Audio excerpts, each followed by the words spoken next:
안녕하세요. GB스터디 길버 아카데미에서 수학을 가르치고 있는 김령 선생입니다. 자, 이번 문제 설명해 보겠습니다. 자, 일단 중심이 C인 이제 9가 있습니다. 9가 이제 2, 루트 5, 5가 되고요. 9의 중심의 좌표를 알고 있으니까 뭐 XY 평면의 뭐 정사형, 뭐 반지름 뭐 여러 가지를 이제 알 수 있는, 자, 이게 또 반지름 이제 5입니다. 자, 그리고 P가 0,0,1을 지난다. 이제 P의 좌표도 이제 나오게 되겠죠. 자, 그리고 9에 대해서 이제 상세하게 중심과 반지름까지 다 나와 있습니다. 9S가 OPC와 만나서 생기는 원위를, 그러니까 9에서 평면을 자르면 무조건 원이 생기거든요. 근데 여기 이제 O점 있고 P점 있고 C점을 지나니까, 그러니까 9의 중심을 지나는 가장 큰 원, 대원이 이제 발생하게 됩니다. 그 대원 위에 Q라는 점이 있다. 자, 여기까지 이야기를 하고요. 그 다음에 9S 위로 움직이는 점 R이니까 R의 위치는 지금으로서는 이제 알 수가 없습니다. 9 위에 어딘가 있을 것이다. 두 점 QR의 XY 평면 위로의 정사형을 각각 이제 Q1, R1이라고 하자. 정사형이라는 게 이제 수선의 발이라고 생각하면 되시거든요. 그러니까 수선의 발이 이렇게 내리겠다. 그 점이 이제 Q1과 R1이겠다. 자, 삼각형 OQ1, R1의 넓이가 최대가 되도록, 자, 이렇게 적겠습니다. 삼각형이죠. 삼각형이니까 이제 밑변하고 높이하고 잡으면 이제 넓이가 나올 텐데, 원 위에, 사실 밑에 이제 내려가고 오니까 원이 됩니다. 원 위에서 이제 움직이게 되는 이제 그 삼각형이다 보니까 이게 넓이가 변하게 되겠죠. 자, 그때 최대가 되기 위해서 이제 어떻게 해야 될 것인지를 이제 고민을 해야 됩니다. 자, 그때, 자, 그러면 Q1, R1이 설정이 되면 자동으로 이제 QR이 이제 설정이 되겠죠. 자, 그때 OQ1, R1 좀 전에 구했던 이 삼각형과 지금 처음 삼각형 PQR의 위로의 정사형 넓이를 구하시오라고 이야기합니다. 자, 그렇다면 OQ1, R1이 물체가 되고요. PQR이 이제 투형면이 됩니다. 자, 따라서 두 평면을 이루는 이면각이고 중요할 것이다. 자, 라는 것을 이제 알 수 있습니다. 자, 일단 체크 포인트는 저희가 이제 두 가지를 이제 중요하게 이제 생각하는데, 첫 번째는, 자, 정말 교수님, 저희가 이제 정사형 공식이 이제 물체가 S고, 그 다음에 이 정사형이 S 프라임, 이면각이 세타라고 했을 때 이 관계식이 어떻게 되죠? S 프라임은 S 코사인 세타입니다. 예, 코사인 세타는 이제 S분의 S 프라임이다.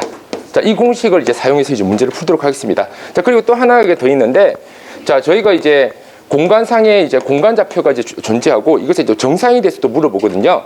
정말 교수님, XY 평면 정사형이 어떻게 됩니까? A, B, 0입니다. 예, A, B, 0입니다. 그러니까 Z 좌표가 제로가 된다라고 생각하면 됩니다. 자, 이 두 가지를 이용해서 이 문제를 설명해 보도록 하겠습니다. 자, 기하기 때문에 고3 2등급 수준 이상 학생에 맞춰서 설명을 해 보도록 하겠습니다. 자, 제일 처음에 이제 9가 생기거든요. 그러니까 9가 이제 크게, 자, 이렇게 이제 9가 있을 것이다. 자, 그리고 자, 여기 9가, 자, 여기에 이제 보면 이제 Z축이 있습니다. 이제 Z축, 자, 이렇게 있고요. 그 다음에 XY 평면이, 자, 이렇게, 자, 내려와 있죠. 이렇게. 자, 내려와 있는, 자, 이런 형태가 됩니다. 자, 이때 이 점을 이제 P라고 하자. 자, P라고 하고, 자, 여기에, 자, 이렇게, 9의 C, 9의 중심 C가 지나는, 자, 요런 이제 대원이 존재하겠죠. 자, 이 점은 이제 C라고 하겠습니다. 자, C라고 하고, 그렇다면, 자, 여기서 요렇게 선분을 그어서 요 지점을 P 더블 프라임이라고 이제 설정할게요. 여기가 이제 5점. 자, 이렇게 되겠습니다. 자, 그럼 여기까지 이제 나와 있고요. 자, 근데 지금 문제를 보면, 자, 여기가 이제 XY 평면입니다. 자, 여기부터 여기까지 거리가 오거든요. 자, 근데 여기가 이제 0,0,1이다 보니까 저희가 P 더블 프라임과 P의 거리는 이제 알 수가 있습니다. 자, 이 거리가 이제 4입니다. 자, 4라는 걸 알 수 있고요. 물론 얘는 이제 반지름이니까 이제 5가 되겠죠. 자, 5가 되고, 자, 그리고 마찬가지. 자, 이 점과 이 점도 마찬가지. 이 점의 좌표가 지금 2, 루트 5,5인데 얘가 이제 0,5가 됩니다. 자, 따라서 여기부터 여기까지 거리가 이제 3이 되거든요. 자, 3. 자, 여기까지 알 수 있고, 그렇다면, 자, 지금 이 대원, 요 대원을 이렇게 수선의 발 이렇게 전체적으로 정사형을 내리게 되면 XY 평면 위에 이제 투영하게 됩니다. 자, 그렇다면, 자, 요쪽 대원을 정사형 시키면, 자, 이렇게 생긴 이제 원이 생기겠죠? 자, 원이 생기고, 자, 여기가 이제 9의 중심, 자, C가 생깁니다. C가 생기고, 자, 요 지점이 5점, 자, 0,0,0이죠. 자, 이렇게 생기고, 자, 여기가 이제 Y축, 자, 그리고 자, 여기가 이제 X축, 자, 이렇게 잡겠습니다. 자, 그렇다면, 자, 얘가 0,0,0이고, C점은 이제 좀 전에 이야기했듯이, 자, 이 점의 좌표가 2, 루트 5,0이거든요. 자, 따라서, 자, 이렇게 선분을 그으면, 자, 이 길이가 이제 3이 됩니다. 물론 반지름이 5니까 더 연장시키면, 자, 여기 5가 되겠죠. 자, 요렇게. 자, 이렇게까지 저희가 이제 할 수 있습니다. 자, 근데 여기 문제 보면, 자, 뭐라고 나와 있냐면, Q점, R점, 자, Q점이 어디에서 움직이냐면, 이 O점과 P점과 C점을 지나는 평면과 만나는 원이라고 이야기를 합니다. 그럼 그 원이 바로 이 대원이거든요. 자, 이 대원이 되는데 이 대원이 XY 평면상에서 볼 때는 여기 선분이 됩니다. 그러니까 이쪽이 원이 이렇게 생겨 있는 거죠. 자, 이렇게 생겨 있는데 자, 지금 문제가 OQ1, R1 이 넓이가 최대가 돼야 됩니다. 최대가 되려면 일단은 O점으로부터 Q1이 굉장히 멀리 있어야 되거든요. Q1은 여기를 움직인다고 보시면 됩니다. 자, 그럼 가장 멀리 있으니까 여기 이제 Q1일 것이다. 자, 여기 Q1일 수밖에 없고요. 자, 얘가 Q1이라는 것은 여기가 Q라는 것을 이야기합니다. 자, 여기 Q다. 자, 그리고 마찬가지 넓이가 최대가 돼야 되기 때문에 높이가 당연히 수직이 돼야 되겠죠. 자, 이 밑변에 수직이 되는 곳이 바로 이 중심에서 수선의 발을 그은 이 지점이거나 아마 이 지점일 겁니다. 자, 근데 그냥 이 지점으로 정하겠습니다. 어차피 똑같기 때문에. 자, 그럼 여기가 바로 R1이 되겠죠. R1이 되고 위치상으로 봤을 때 여기가 이제 R이 됩니다. 자, 여기 수직이겠죠. 자, 이렇게 해서 이제 거리 관계가 이제 다 나오게 되고 그렇다면 자, R1하고 여기가 이제 반지름이겠죠. 5죠. 자, 이 길이가 이제 5루트입니다. 자, 여기 길이가 5루트니까 당연히 여기도 5루트이겠죠. 자, 이렇게 될 것이고 자, 이 길이 자, 5루트. 자, 이게 되고 자, 그 다음에 마찬가지 자, 여기 O점하고 R점 자, 이 길이가 얼마가 되냐면 3, 5니까 루트 34입니다. 피타고라스. 자, 그렇다면 여기도 마찬가지거든요. 자, 이 길이가 역시 똑같은 길이기 때문에 자, 루트 34가 됩니다. 자, 그렇다면 지금 저희가 이제 구해야 되는 게 뭐냐면 두 개의 삼각형 넓이를 구해야 되는데 이제 첫 번째 삼각형은 자, 바로 이 삼각형입니다. OR은 Q1. 이 삼각형 넓이가 이제 최대가 될 때가 바로 이 상태거든요. 2분의 1 곱하기 밑변 8, 높이 5. 자, 따라서 20이다. 자, 일단 이 첫 번째 삼각형 구했습니다. 이게 바로 무체입니다. 자, 그렇다면 이제는 뭘 구하면 되냐면 이면각을 구해야 되거든요. 코사인 세타. 이면각을 구해야 되는데 그 이면각을 어떻게 구할 수 있냐면 이렇게 구할 수 있습니다. 자, 지금 원래 이 O점이 P점이 이제 정사형된 거거든요. 자, 그리고 Q점의 정사형이 이제 Q1입니다. R점의 정사형이 이제 R1이 되거든요. 그 말은 뭐냐면 자, 지금 PQR 삼각형의 정사형이 이것이다. PQR 삼각형의 정사형이 이것이니까 이 넓이와 이 넓이의 비율이 다시 코사인 세타가 되는 겁니다. 자, 그래서 이 넓이만 구하면 실제적으로 정답이 나오게 됩니다. 자, 그렇다면 이 넓이를 구하는 게 중요한데 자, 이 길이가 4고요. 당연히 여기는 수직입니다. 수직이고 자, 여기에서 루트 34니까 자, 이렇게 계산하면 여기가 이제 5루트가 되겠죠. 자, 피타고라스 정리입니다. 5루트가 되고 자, 여기도 5루트이죠. 자, 이름면 삼각형이네. 자, 그리고 자, 이 지점 P점하고 Q점하고 이렇게 선분을 연결합니다. 자, 그러면 자, 여기 길이가 여기부터 여기까지가 4고 여기부터 여기까지가 8입니다. 즉 4루트 5입니다. 피타고라스 정리입니다. 자, 이렇게 이제 나오게 되겠죠. 그러면 이 이등변 삼각형의 넓이만 구하면 되는데 자, 그럼 여기서 수선의 발이 이렇게 내리게 되겠죠. 수선의 발을 내리면 자, 여기가 2루트 5고 여기가 5루트니까 루트 30입니다. 자, 따라서 삼각형 PQR 넓이를 구할 수 있거든요. 자, 삼각형 PQR 넓이는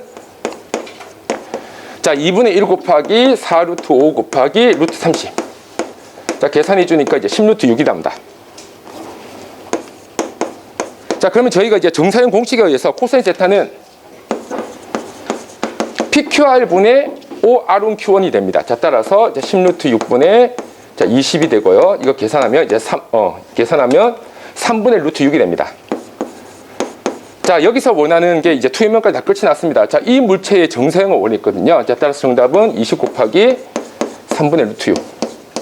3분의 20 루트 6이 되겠습니다. 자, 그래서 자, 이 문제에서 이제 전체적으로 이제 제일 중요한 게 이제 얼마나 잘 투영을 할 수 있느냐. 그러니까 정사형 자체에 대한 개념을 좀 정확하게 알고 있어야 되거든요. 공간도형에서 제일 중요하게 생각하는 게 평면을 잘 분리하는 겁니다. 그래서 저는 이제 평면을 위에서 바라보는 모습과 옆에서 바라보는 모습을 입체적으로 구성을 했거든요. 그럼 이렇게 구성을 할 때 학생들이 잘 이해를 할 수가 있는 이런 풀이가 되겠습니다. 자, 이 문제의 이제 난이도는 아무래도 이 문제가 이제 공간도형이다 보니까 상당히 난이도가 있는 편이거든요. 그래서 한 4.5 정도. 자, 얘가 될 것이고, 보통 저희가 출제율로 따지면 최근 이제 추세가 공간도형은 약간 마이너고 차라리 벡터 쪽을 좀 더 강조하는 경향이 있습니다. 그래서 출제율로 치면 벡터보다는 좀 덜할 것이다. 자, 그래서 출제율은 자, 4로 적겠습니다. 자, 이 문제에서 이제 전체적으로 제일 중요한 게 수직 관계가 되게 중요하거든요. 그래서 사실 이제 2등급 이상 정도 되는 학생들은 이제 수직 관계를 바로바로 할 수 있지만 그 아래 학생들한테는 좀 수직 관계를 따로 삼각형으로 빼서 지도를 하면 조금 더 쉽게 이해가 될 것 같습니다. 일단 지금 복잡한 문제인데 되게 막 그림을 굉장히 아주 적절하게 굉장히 잘 그려주신 것 같아요. 그래서 그림은 엄청 잘 그려주셔서 네, 저거 보고 좀 뭐 2등급 아니라 뭐 그 이 학생들도 아마 어떻게 푸는지 뭐 쉽게 이해할 수 있지 않을까 싶어서 저는 뭐 아주 좋았습니다. 그리고 특히 저런 공간도형 문제는 옛날에 교육과정 받기 전에 기하벡터 시절에는 뭐 평면의 방정식도 있고 이것저것 있으니까 사실 뭐 인형학 같은 거 잘 모르겠으면 막 엄청 계산해서 구하는 방법도 있긴 있거든요. 뭐 감이 안 잡히면. 근데 지금은 뭐 기하에서는 다 잘려서 뭐 그렇게도 못 구하는데 지금 저렇게 뭐 원리적으로 구할 수밖에 없는데 뭐 그걸 너무 네, 잘 설명해 줘서 되게 좋았습니다. 자, 김대영 선생님 수고했습니다.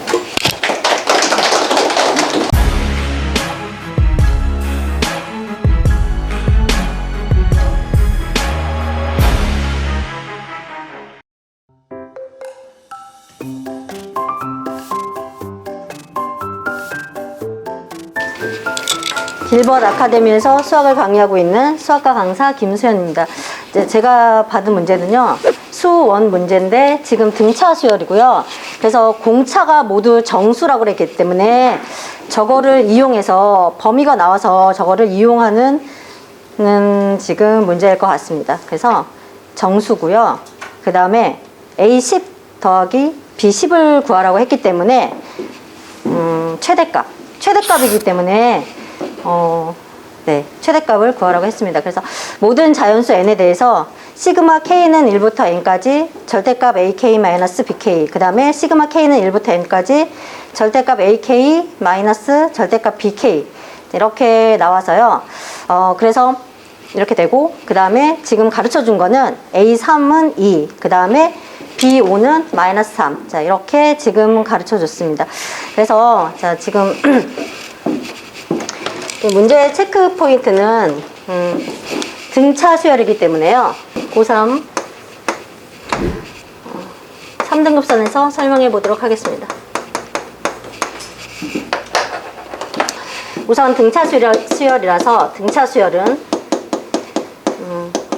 현재 등차 수열의 일반항만 필요한데요. A에는 정망주쌤, A에는 A1 플러스 n-1d, n-1d가 되고요.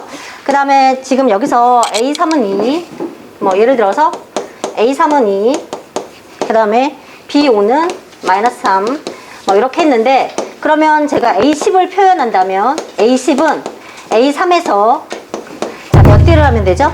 7개요. 7D. 그 다음에 B10은 B5에서 지금 5D를 하면 됩니다. 그래서 여기 D를 잘 구해서 문제를 풀어야 되는데, 그 다음에 지금 시그마 문제가 나기 때문에 시그마 K는 1부터 N까지 절대값 AK 마이너스 BK 이렇게 되고요. 시그마 K는 1부터 N까지 절대값 AK 마이너스 절대값 BK 이렇게 돼 있는데요. 자, 그러면 지금 사실은 이제 1부터 집어넣으면 A1 마이너스 B1이 지금 절대값 A1 마이너스 B1과 같다고 하니까 그 다음부터 쭉 이것도 지금 같다고 했으니까 그 다음부터 쭉 나열해도, 자, 결과적으로는 자, 여기서 제일 중요한 건 AN 마이너스 BN은 절대값 AN 마이너스 절대값 BN 이렇게. 자, 이렇게 지금 자, 시그마가 표현되어 있지만 그래도 마지막까지 하면 앞쪽에서는 다 없어지기 때문에 지금 이런 결과가 됩니다. 그래서 이 문제의 포인트는 자, 이렇게 여기 또 잡아보겠습니다. 자, 그래서 자, 여기서 문제가 되는 거는 이걸 뺐을 때 지금 이게 지금 같기 때문에 여기의 범위에 따라서, 자, 이 범위에 따라서 절대값은 절대값 범위에 따라서 bn이 0보다 크면 bn이고 bn이 0보다 작으면 마이너스 bn이기 때문에 이용해서 문제를 풀어보도록 하겠습니다. 3번을 우선 잡아보도록 하겠습니다. 자, 우선 나에서 A3은 2고 그 다음에 B5가 마이너스 3이라고 했기 때문에 우선 첫 번째 주어진 A3은 2를 이용해서 문제를 접근해 보도록 하겠습니다. 자, 그래서 아까 얘기한 것 같이 A1, B1, A1, B1 앞에서 다 이제 이게 없어지기 때문에 그러면 A3을 대입하면 A3 마이너스 B3은 A3 마이너스 B3이 되거든요. 그러면 여기다가 2를 대입하면 2 빼기 B3, 그 다음에 자, 여기 대입하면 2 빼기 B3이라서 자, 그러면 생각해보면 B3이 음수면 여기다 음수 만약에 마이너스 1을 대입한다면 둘이 같지 않게 되기 때문에 우선은 B3은 그쵸 2보다 작거나 같으면 되죠. 그쵸 B3이 0보다 크거나 같고 그 다음에 B3이 2보다 작거나 같으면 됩니다. 그래서 B3이 0 또는 1 또는 2가 되는데 그래서 그러면 이거를 벗기면 2 빼기 B3은 그대로 이렇게 되니까 우선 B3의 범위가 이렇게 나왔습니다. 자, B3이 0, 1, 2 그쵸? 자 이렇게 나왔고 그 다음에 다시 자, 요 두 번째 가지고 접근을 해보도록 하겠습니다. 그러면 지금 B5는 지금 마이너스 3이니까 이것도 대입해보면 A5 빼기 B5 그 다음에 A5 빼기 B5 자 이렇게 접근을 하면 그 다음에 대입을 해보도록 하겠습니다. 그러면 A5 플러스 3 그 다음에 A5 마이너스 여기 3 자, 이렇게 되거든요. 그러면 여기에서 A5는 마이너스 3보다 작거나 같은 그쵸 A5는 마이너스 3보다 만약에 마이너스 4면 그쵸 마이너스 3보다 작거나 같다. 자 이렇게 할 수 있습니다. B3이 지금 0, 1, 2니까 지금 B5가 마이너스 3이니까 그래서 당연히 공차는 마이너스인 걸 당연히 알 수 있죠. B5가 지금 마이너스 3이 되기 때문에 자 그래서 B3에서 지금 나올 수 있는 공차가 D는 마이너스 2가 되는 거죠. 그렇죠. B3 그 다음에 B4 다음에 B5가 되니까 자 여기서 D가 마이너스 2가 됨을 지금 알 수 있습니다. 그래서 D가 마이너스 2라서 자 지금 자, 이게 해결되네요. B10은 지금 자 B5 플러스 아까 얘기한 것 같이 B5 플러스 5D라서 우선 B10은 마이너스 13이 됨을 알 수 있습니다. 자, 그 다음에 여기서 A5가 마이너스 3보다 작거나 같을 때는 자, 지금 A3이 2이기 때문에 A3이 2여서 자, 여기서부터 자, 이렇게 진행이 되니까 지금 A5가 자, 공차를 A5가 마이너스 3보다 작아야 되니까 공차를 마이너스 3으로 잡으면 되겠습니다. 그래서 자 여기서 자 여기 D1이라고 하고 그 다음에 D2도 공차를 마이너스 3으로 잡아보도록 하겠습니다. 자 그래서 그러면 지금 A3이 2였기 때문에 자 여기서도 최종적으로 A3은 2에다가 그 다음에 마이너스 3이니까 자 여기서 7D 7D를 하면 마이너스 21 그래서 마이너스 19 자 이렇게 그래서 최종적으로 A10 더하기 B10은 자 마이너스 13 더하기 마이너스 19 해서 마이너스 32 자 최종적으로 다시 한번 정리를 해보도록 하겠습니다. 자, 지금 이 문제에서 자 정수라고 했고 그 다음에 최대값이기 때문에 딱 떨어지는 하나로 정해지는 게 아니라 자 우리가 추정을 하는 게 되게 중요한데 자 가르쳐 준 걸 가지고 A3은 2를 한 번은 이용을 해보고 그 다음에 B5는 마이너스 3인 걸 이용을 해서 그 다음에 여기서 가장 중요한 포인트는 맨 마지막에도 똑같이 이렇게 된다. 이 포인트에서 자 여기서 B3이 0, 1, 2로 한정이 되기 때문에 이걸 가지고 여기서 D를 유추할 수 있습니다. 그래서 D를 유추할 수 있기 때문에 B10을 구할 수가 있는 거고 그 다음에 여기서는 자 이것도 해서 A5가 마이너스 3이기 때문에 자 여기서 바로 A3이 2이기 때문에 자 여기서도 D를 유추할 수 있어서 최대값을 구하라고 했기 때문에 D는 마이너스 3이 됩니다. 그래서 A10은 마이너스 19가 됩니다. 그래서 두 개를 합해서 했더니 마이너스 32가 됐습니다. 자, 출제율과 그 다음에 난이도를 출제율은 요즘에 절대값이 워낙 많이 나오고요. 저도 학생들 많이 시켜보는데 사실은 이제 조금 차분하게 해서 시간이 좀 걸리는데 시간이 걸려서 이제 좀 차분하게 하면 좀 이렇게 수혈을 잘하는 학생들은 할 수 있는데 출제율은 최근에 절대값 문제가 되게 많이 나오고 아주 출제율이 높다고 고난도 문제에서는 출제율이 아주 높다고 그랬습니다. 그래서 한 3.8. 그다음에 난이도는 지금 이제 정해지지 않아서 추정을 해야 되기 때문에 이제 시간이 조금 걸려서 난이도는 조금 높다고 할 수 있겠습니다. 1.5 정도. 일단 제가 이제 설명을 들으면서 선생님이 이제 출제 방향을 제가 보니까 왜 쌤 반 애들이 성적이 좋은지 알겠습니다. 그래서 이 실전적으로 지금 문제를 푸는 그런 방식에 대한 노하우를 많이 이제 애들은 제시를 해줄 수 있기 때문에 좀 잘하는 학생들 같은 경우는 응용력이 생겨서 정답을 잘 도출할 수 있을 것 같거든요. 근데 아까 이제 정망규 선생님 말씀하신 것처럼 좀 처음에 이제 가족권에서 일반화를 시키고 했으면 좀 더 이렇게 좀 멋들어진 풀이가 되지 않았을까라는 생각은 좀 하게 됩니다. 네, 잘하셨습니다. 네, 김수현 선생님 방금 전에 하셨는데요. 예. 뭐 아주 멘탈이 굉장히 강하세요. 그래서 굉장히 부러운데요. 예, 그래서 문제가 어려워가지고 여기서 막 허둥댈 수 있는데 뭐 요새로 치면 모의고사 한 15번 문제 뭐 그 정도 문제라고 볼 수 있습니다. 그래서 어려운 문제도 좀 많이 물론 이제 선생님 반에 잘하는 애들 많잖아요. 그래서 이제 열심히 하는 애들 많으니까 어려운 문제도 좀 많이 다양하게 다뤄보시기 바라겠습니다. 네, 하여간 앞에 나와서 더듬더듬 하면서 문제를 잡긴 적었는데 감각이 있으니까 문제를 잡는 거예요. 자, 수고했습니다.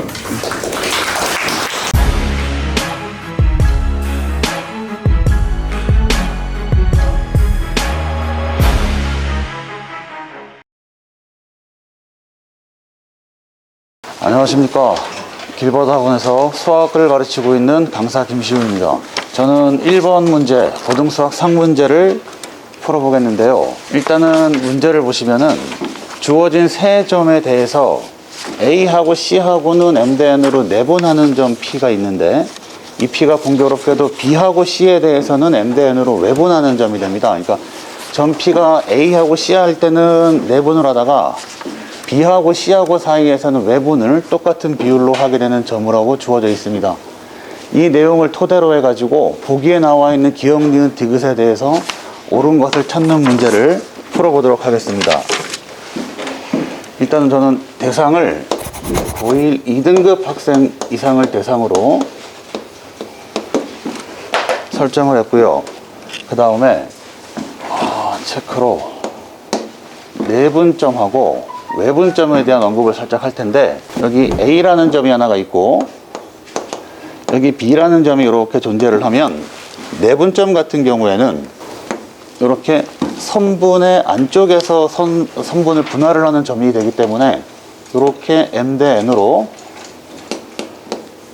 내분하는 점이 이렇게 위치하게 됩니다. 두 번째로 외분점 같은 경우에는 김병현 선생님 한 번만 도와주시겠습니까? 여기 A하고 B하고를 기준으로 여기를 1번 영역이라고 하고 여기를 2번이라고 하고 여기 3번이라고 하면 이 N 대 N이라는 B가 M이 N보다 만약에 크게 되는 경우라면 외분점의 위치가 세 군데 중에 어디에 위치하게 될까요? 3번 영역. 예, 감사합니다. 지금 보시면은 M하고 N의 B가 M 값이 더 크게 되려면 외분이 이런 식으로 와야 되기 때문에 M 값하고 N 값이 크기가 얘가 더 큰 경우에는 외분점이 3번에 위치해야 되고 반대로 M하고 N의 위치가 B가 N 값이 더 크게 되면 이 경우에는 뭐 상대적으로 이제 이쪽이 더 가까워야 되기 때문에 이런 식으로 분할이 돼야 되기 때문에 1번 위치에 외분점이 존재하게 되면 우리가 알 수가 있습니다. 그리고 마지막으로 A라는 점하고 B라는 점이 이렇게 주어졌을 때 허범 선생님 혹시 두 좌표가 이렇게 주어져 있을 때 중점의 좌표를 구하려면 어떻게 해야 될까요? 예, 중점의 좌표 같은 경우에는 두 개의 좌표를 더해 가지고 2로 나누면 그 좌표를 구할 수 있게 됩니다. 이 내용을 토대로 해 가지고 문제를 풀어보도록 하겠습니다.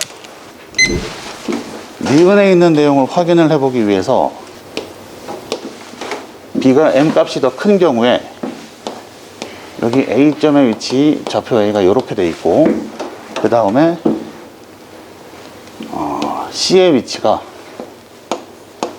여기에 있다라면 M 대 N으로 A하고 C하고는 내분을 하는 파트가 돼야 되고, 그럴 때 M 값이 더 크기 때문에 P의 위치가 한 이 정도에 위치하게 될 겁니다.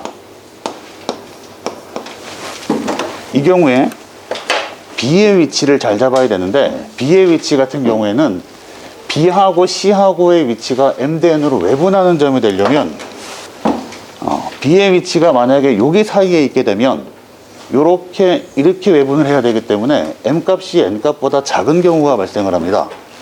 그래서 B가 여기 있게 되면은 M 대 N이 N 값이 더 크기 때문에 B의 위치가 요 밖에 외부의 위치를 해줘야 되고, 이거 B가 되고 B의 좌표가 이렇게 돼줘야 M 대 N으로 이렇게 해가지고 외분점이 P가 딱 맞게 설정이 됩니다. 이러한 경우에는 A하고 B하고 사이에 여기도 M 대 N으로 이 값을 그대로 사용할 수가 있고, 이 경우에 M 대 N으로 이렇게 사용을 하게 되면 A하고 B를 기점으로 해서 P라는 점이 M 해가지고 똑같은 B를 갖기 때문에 이 P가 A하고 B하고의 중점에 위치함을 알 수가 있게 돼서 P의 좌표가 2분의 A 더하기 B가 됨도 알 수가 있습니다. 혹시 만약에 M하고 N이 위치가 B가 N의 B가 더 크게 돼버리면 이 경우에는 A가 여기 위치하고 C가 이렇게 위치하고 B가 이렇게 위치하게 될 텐데, 이 경우에 이쪽이 더 큰 B를 갖기 위해서는 B가 이쪽으로 위치를 해줘야 이게 M 대 N으로서 N이 더 큰 B를 갖게 됩니다. 이 경우에도 역시 마찬가지로 여기가 M이고 여기가 M이 되기 때문에 A하고 B 사이의 P의 위치가 딱 중점에 위치하는 결과를 갖게 됩니다. 그래서 P의 좌표가 이 경우에도 마찬가지로 2분의 A 플러스 B로 구할 수 있다는 걸 알게 됩니다. 그래서 니은 같은 경우라면 M이 N보다 큰 경우에 A하고 P하고 BC하고 이 위치 관계가 서로 바뀌어 있어서 니은이 틀렸다는 걸 알 수가 있고, 이런 경우나 상관없이 P의 위치는 2분의 A 더하기 B라는 것을 중점의 위치에 존재한다는 걸 우리가 알 수 있어서 디귿이 맞다라는 걸 확인할 수가 있습니다. 그런 다음에 기억 같은 경우에는 이 내용을 이용을 하면 A 좌표를 1이라고 보고 B의 좌표를 5라고 보면 A하고 B하고 1하고 5가 되기 때문에 P의 좌표가 여기 중점인 3에 위치를 하게 될 거고요. 그 경우에 이거하고 이렇게 B가 1대 2가 되려면 1하고 3 사이의 거리가 2가 되니까 3하고 다음 점 사이의 거리가 4가 돼야 되기 때문에 이 뒤쪽에 있는 점의 좌표가 자연스럽게 7이라는 걸 확인을 할 수가 있습니다. 해서 여기가 A였고 여기가 B였으니까 이 C의 값이 7이라는 것도 구해낼 수가 있습니다. 해서 기억도 맞다라는 걸 확인을 할 수가 있게 됩니다. 그래서 답은 기억하고 디귿이 되겠습니다. 만약에 2등급 밑으로 있는 학생 같은 경우라면 좀 더 구체적으로 내분점, 외분점을 설명을 해주면서 식에 대한 언급도 하게 될 텐데, 이런 문제 풀 때 가급적이면 식으로는 접근하기보다는 이렇게 B를 가지고 직관적으로 접근할 수 있는 거를 저라면은 추천을 할 것 같습니다. 그래서 마지막으로 출제율을 난이도를 잡을 텐데요. 출제율 같은 경우에는 평면좌표를 배우는 학생들 같은 경우에 그 뒤로 가게 되면 내분점, 외분점 같은 문제는 처음 접하는 학생들을 대상으로 많이 내기 위해서 유혹이 많은 문제이기 때문에 많이 출제가 될 것 같고, 해당되는 문제 같은 경우에 내분점만 나왔다든지 외분점만 이렇게 나온 게 아니고 두 개가 같이 나와가지고 접목해서 생각을 좀 고찰해야 되는 부분이 있어가지고 난이도도 되게 쉽지는 않은 것 같습니다. 그래서 이것도 역시 마찬가지로 한 3.5 정도 이렇게 주도록 하겠습니다. 이상입니다. 내분점, 외분점 관련된 문제를 이제 공식보다는 이제 비하적으로 그림을 그려갖고 해석해갖고 이해할 수 있도록 잘 설명해 주셨고요. 일단 차분히 이제 아이들에 대해서 M하고 N 값에 따라가지고 두 가지 형태 나올 수 있는 거 설명을 잘 해주셨던 것 같습니다. 일단 목소리나 그런 것들은 지난번보다 좋아지신 것 같고요. 약간 좀 목소리 좀만 더 키웠으면 좋을 것 같고, 설명하면서 약간 그 학생들이나 선생님 쪽 좀 봐가지고 좀 아이 컨택이나 이제 반응을 좀 살피면은 조금 더 훌륭한 강의가 됐을 것 같습니다. 이상입니다. 자, 김시훈 선생님 아주 잘했어. 수고했습니다.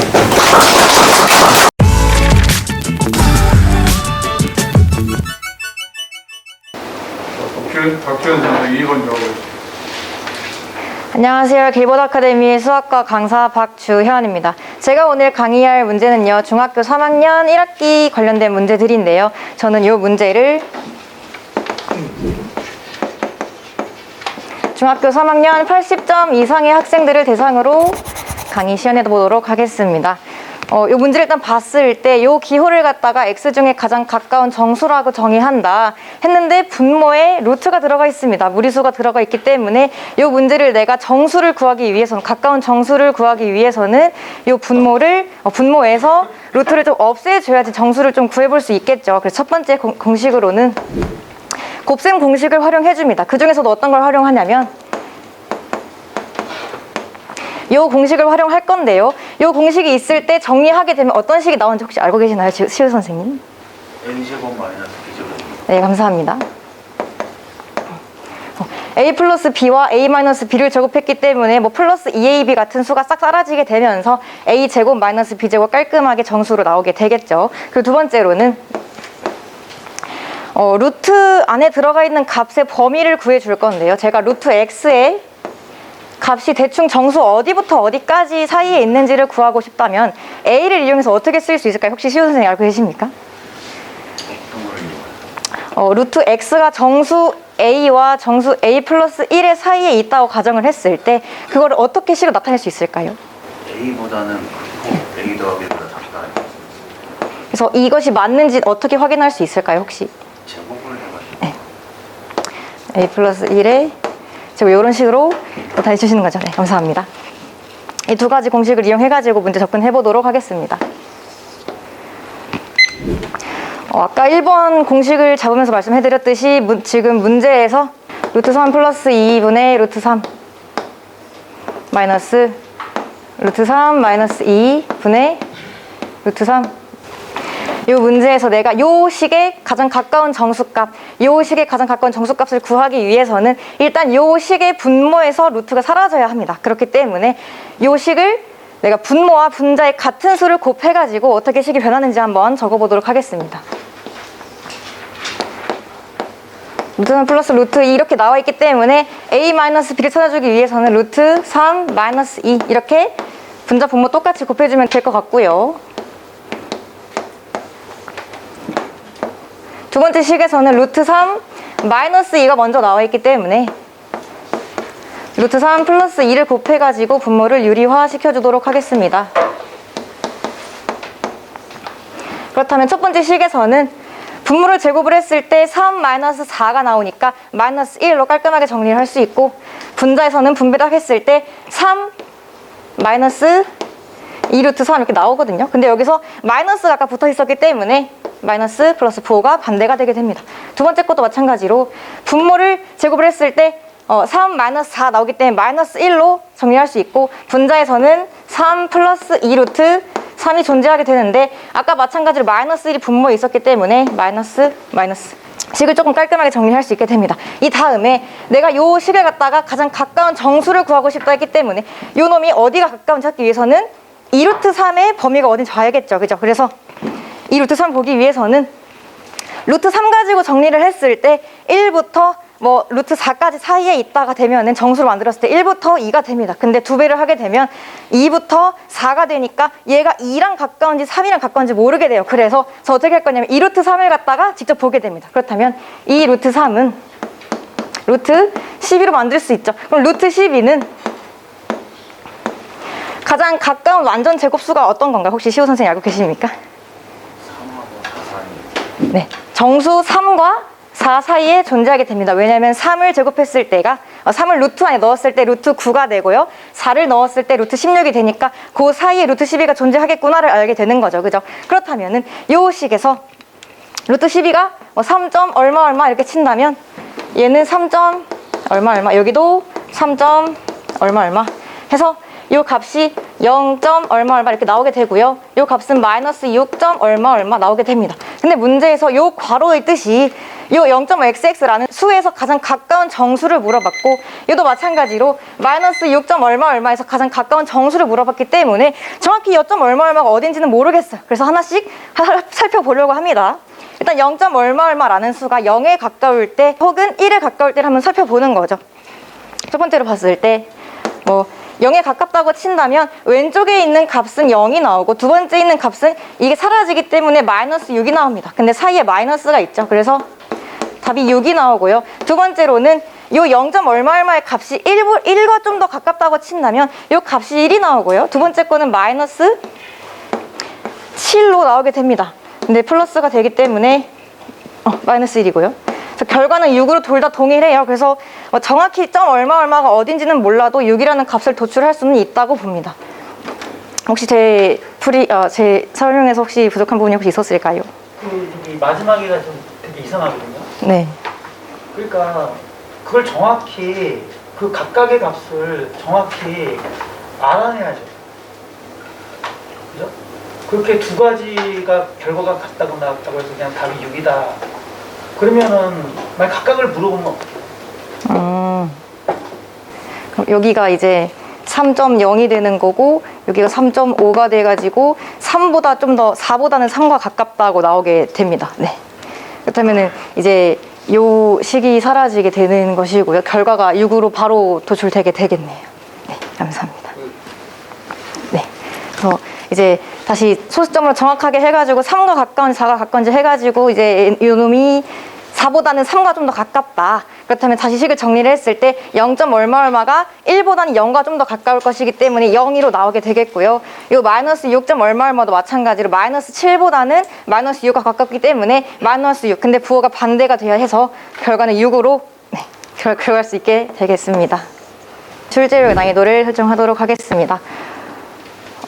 이제 중학교 3학년 올라오면서 루트를 배우기 시작하고 루트 이후에 곱셈 공식 그리고 인수분해 공식 등을 배우면서 이거 상당히 활용이 많이 돼요. 특히 이제 루트가 분모에 있을 때 얘를 유리화하는 게 고등학교 가서도 많이 봤던 것 같아요. 그래서 이 부분을 정말 잘 알고 있어야 되기 때문에 이거는 좀 중요하다고 생각을 해서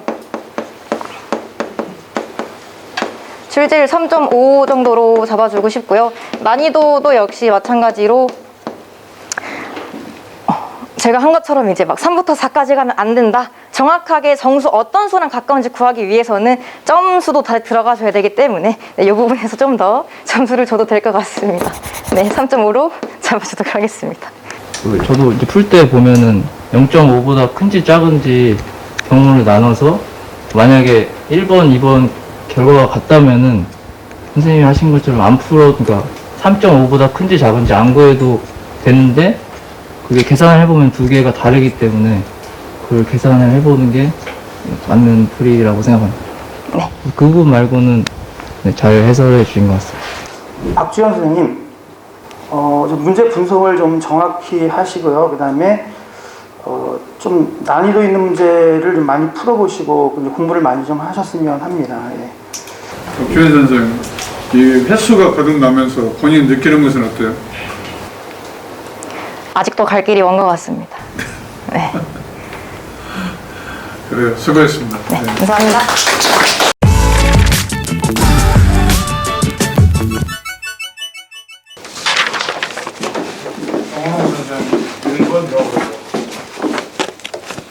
네, 안녕하십니까. 주12 스터디 길버드 아카데미에서 수학을 맡고 있는 장원홍 선생입니다. 네, 1번 문제 고등수학 상이고요.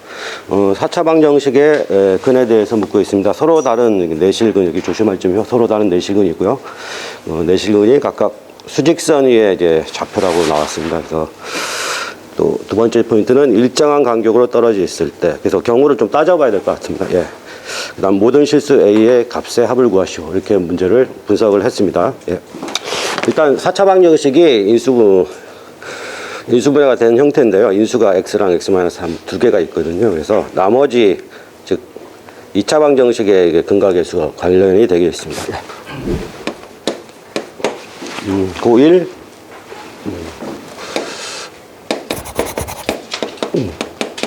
3등급 이상 학생을 대상으로 설명을 하겠습니다.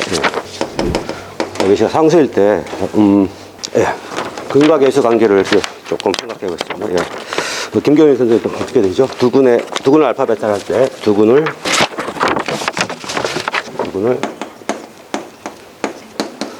알파벳을 하면 합과 곱을 어떻게 되죠? 개수로? 알파 플러스 베타는 마이너스 2분의 B고요. 네.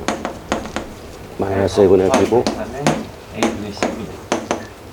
예, 이 정도 보고요. 그 다음에 경우를, 그러니까 수직선 그리면서, 경우를 따지면서 이렇게 답을 찾아 보면 될 것 같고요. 그 다음에 서로 다른, 첫 번째, 서로 다른 내실근이라 했을 때, 그러니까, 네, 그거는 문제 풀면서 설명하겠습니다. 예, 문제를 보시면 4차 방식, 근이, 두 개 인수가 있고요. 나머지가 지금 A가 미정이기 때문에 지금 정해지지 않았습니다. 이렇게 있고요. 좌표, 지금 0하고 3은 나왔죠. 그래서 0하고 3은 나왔고, 여기서 0, 3이 아닌 또 서로 다른 두 실근이 나와야겠습니다. 그렇다면, 서로 다른 네 실근이 나왔다고 가정하고, 두 번째 포인트, 일정한 간격으로 떨어져 있다고 하니까 경우를 이제 나누면서 이렇게 그림으로 살펴보도록 하겠습니다. 이런 경우가 있고요. 자, 나머지 두 군이 전부 다 3보다 클 때, 그러면 일정한 간격이니까 9가 되겠죠. 그 다음에,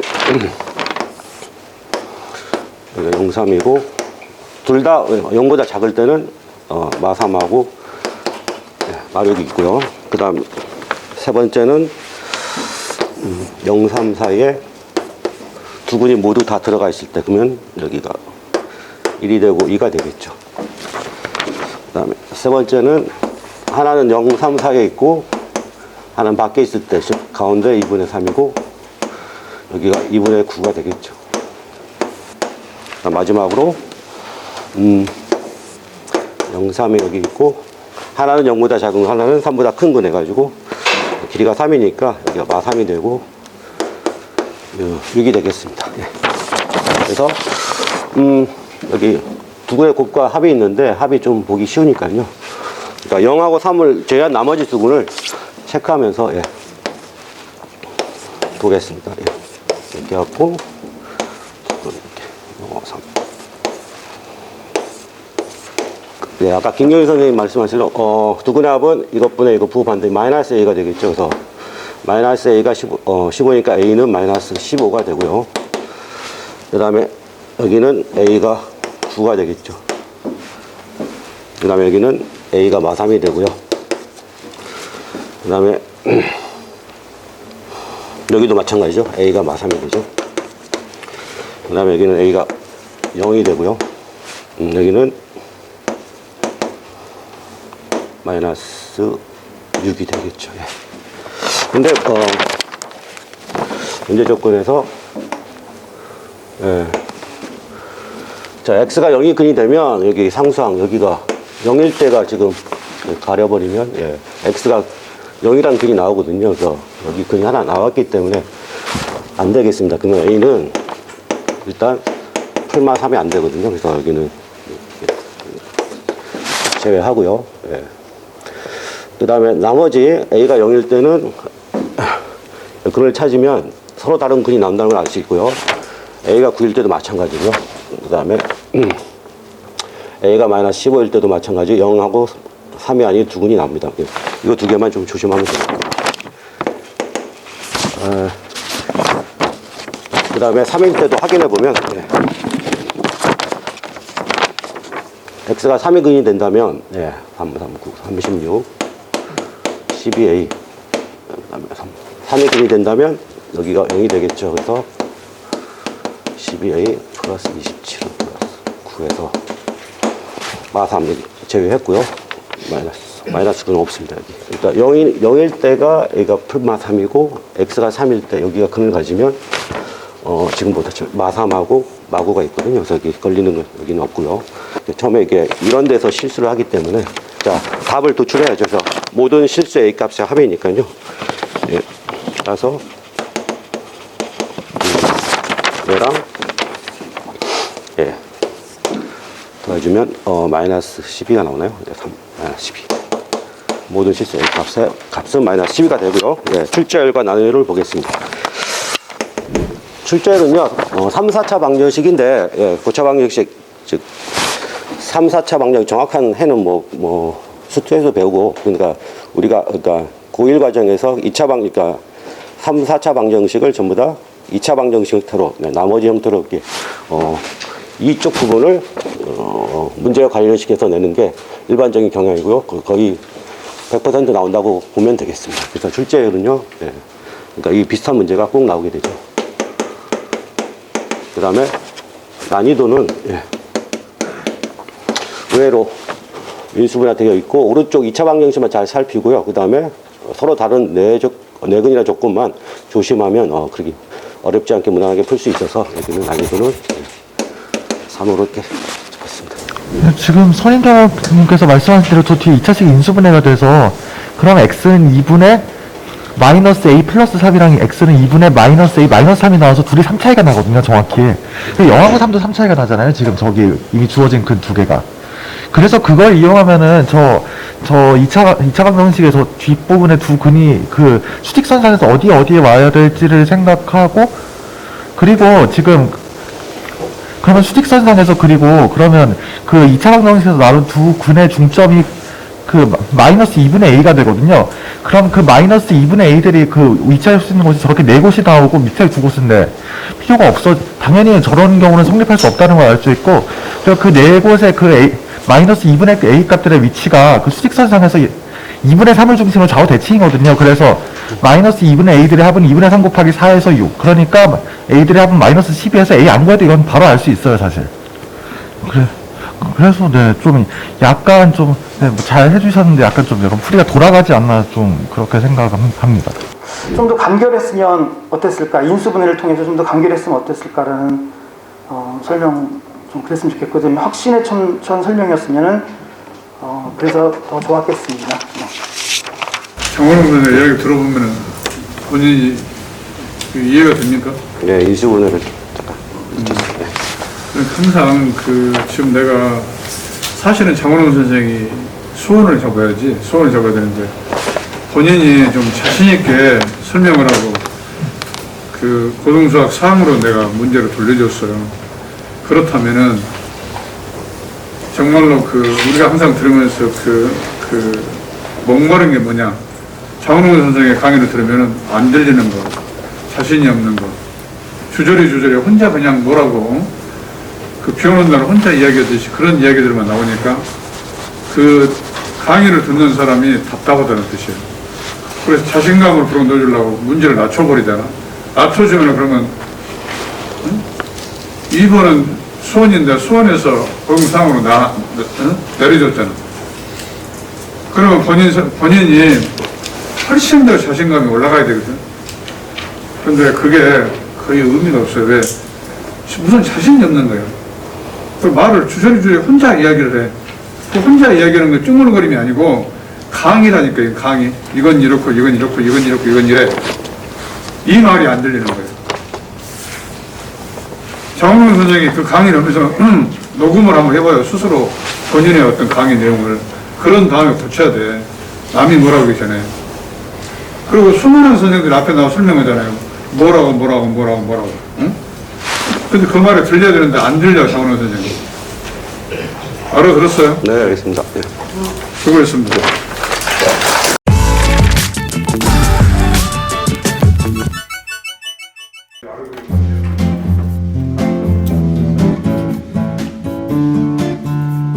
정몽규 선생님, 합통을 한번 설명해주세요. 안녕하십니까. GB스터디 길벗 아카데미에서 수학을 가르치고 있는 정만규입니다.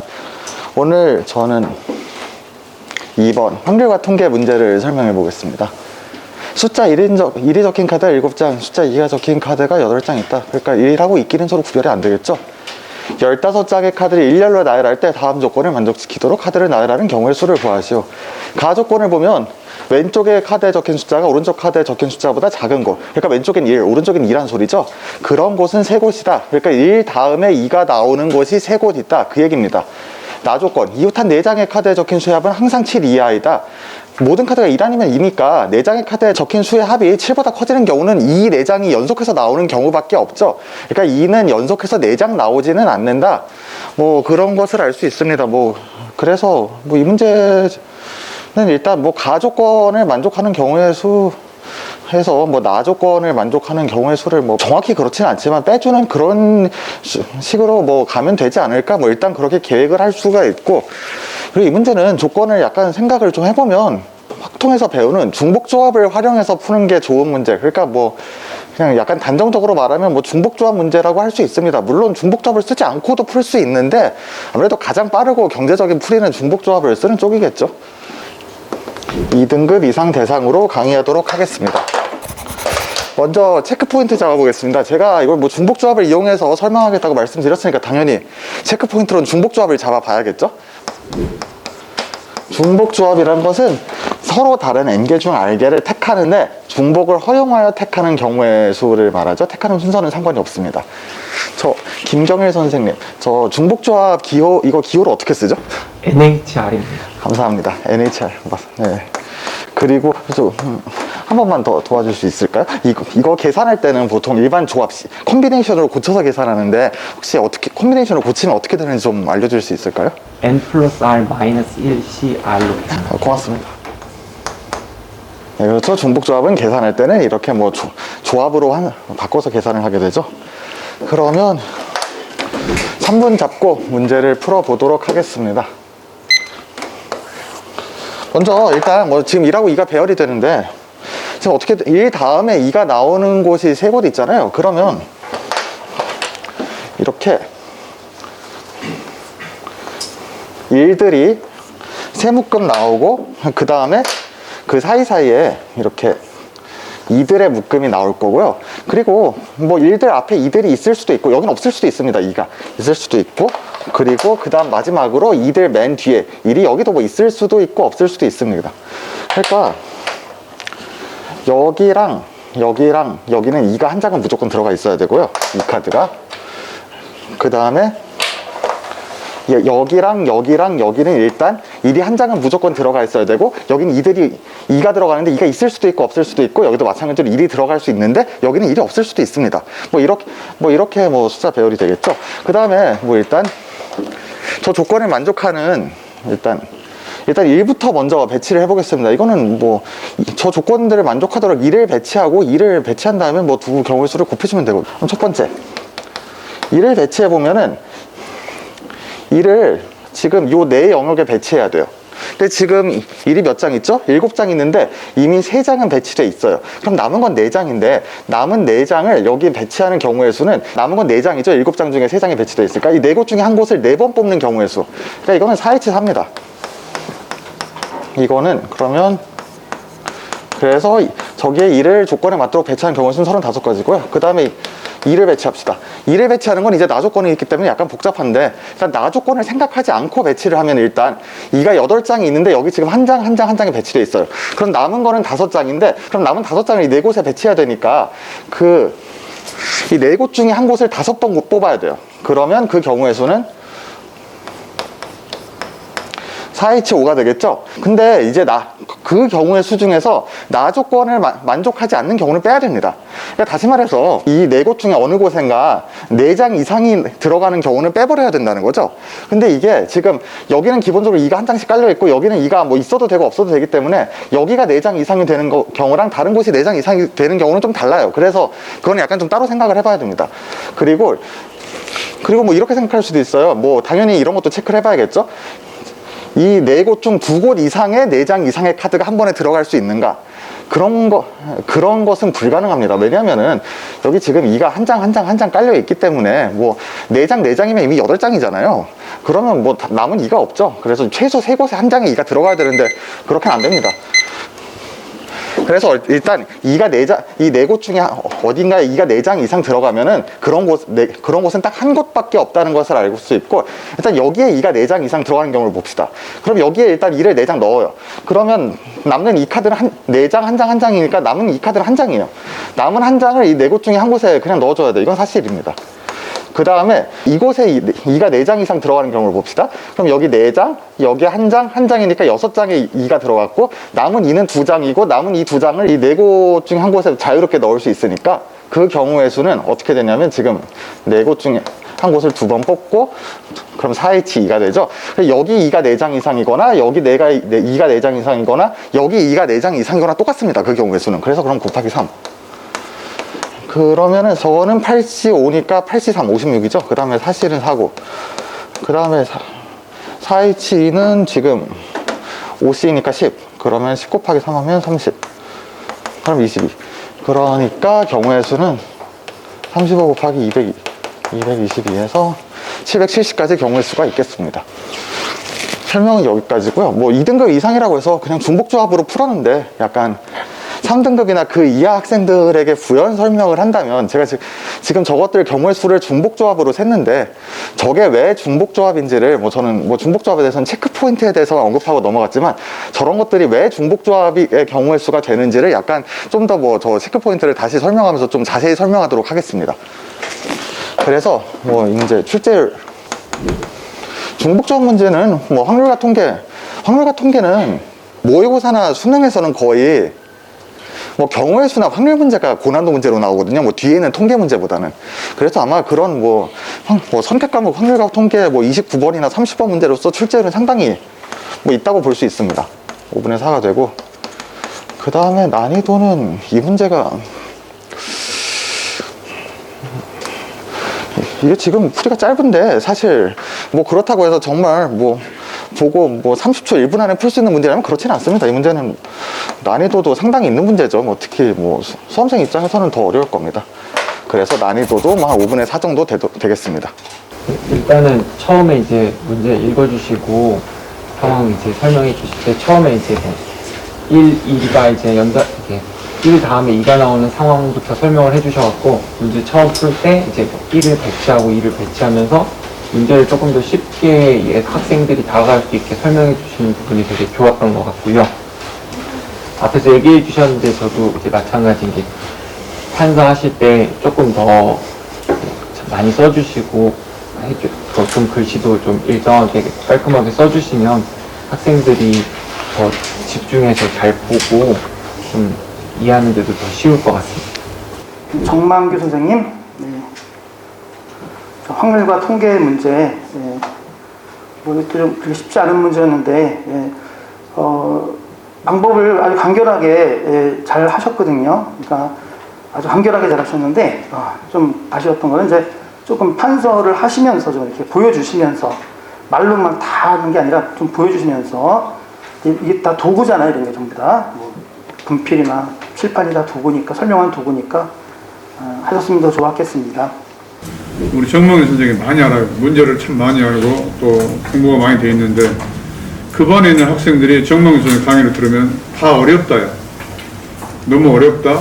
너무 어려워요. 어렵게 설명해요. 어려워요. 그 말이 지금 우리 출제위원님 변명희 선생연구원 이야기하잖아요. 그럼 항상 우리 정몽희 선생님 거의 그 강평을 보면은 거의 간단하게 그냥 기록을 해요. 그러면 누가 보면은 할 정도로. 근데 사실은 본인이 머리가 좋아서 다 암산해버리는 거예요. 그리고 다른 선생님들은 그걸 다 풀어가지고 와서 그 시험지를 보면서 설명해요, 대개는. 근데 본인은 시험지에 풀지도 않고 앉았다가 암산하고 그냥 딱 덮어놓고 와서 거기 앞에 나와서 이렇게 본인이 그냥 풀어보는 거예요. 왜 안 풀어보고 암산해버려요, 그냥.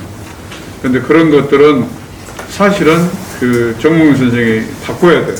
왜냐하면 본인이 아는 것과 또 지식을 전달하는 것은 전달의 매체가 뭐예요? 칠판이잖아. 그러면 칠판에서 글씨를 써서 설명해야 2등급에 맞춰 2등급에 맞춰서 설명했지만은 3, 4등급에 볼 수도 있잖아.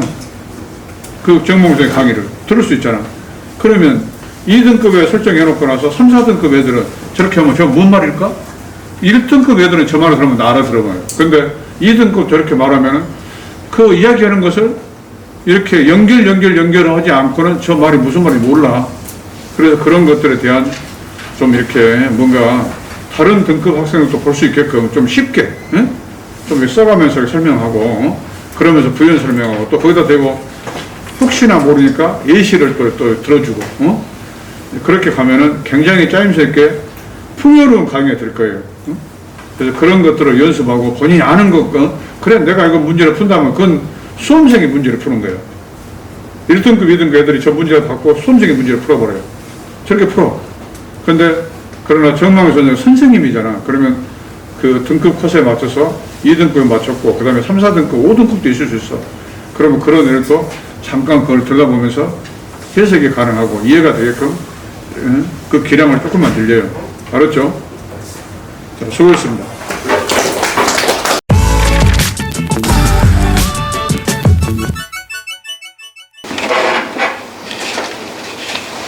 자, 2번 마무리하겠습니다. 네, 안녕하십니까. 길벗 아카데미 프로젝트 1 팀장 최태입니다. 제가 이번에 풀 문제는 중학교 3학년 문제로 인수분해 공식을 이용해서 삼각형의 특징을 알아보는 문제입니다. 이 문제는 중학교 3학년 문제로 80점 이상인 학생을 대상으로 설명을 해보겠습니다. 이 문제를 풀기에 앞서서 체크해야 될 포인트는 이제 인수분해 공식인데, 자, 첫 번째 중학교 과정에서 많이 나오는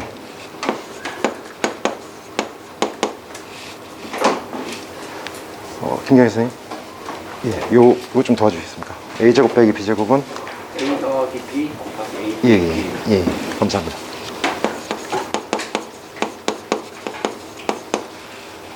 그리고 이제 두 번째 요 부분은 중학교에서는 잘 보이지 않는 부분이긴 한데 그래도 공식이 하나 더 필요합니다.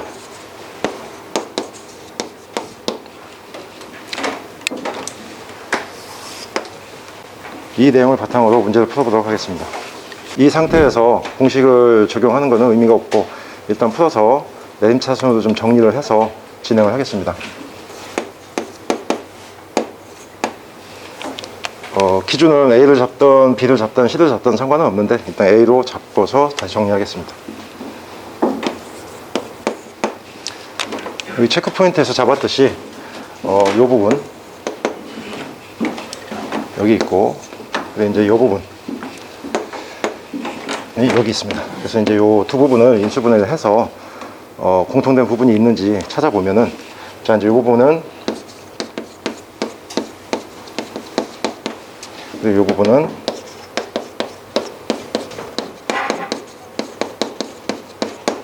자, 이렇게 해서 여기 지금 공통된 게 여기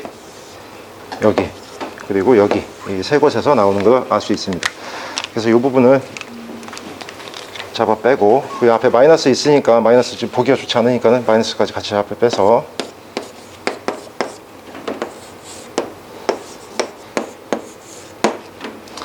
일단 인수분해가 조금씩 되고 있는데, 지금 이 상태에서 지금 안에 보면은 또 뭐 어떻게 되는 게 없습니다. 되는 게 없기 때문에 이 부분도 마저 전개를 해서 정리를 해보면, 지금 여기도 이제 내림차순으로 정리를 할까 하지만 이게 내림차순 정리하면 다시 이 모양이 나오기 때문에 그거는 의미가 없고, 이 상태에서 이제 중학교 과정에서 이제 인수분해, 뭐 고등학교 과정에 나오지만은 여러 개가 있을 때 두 개씩 아니면 세 개, 두 개씩 짝을 좀 지어보면 인수분해가 될 때가 있습니다.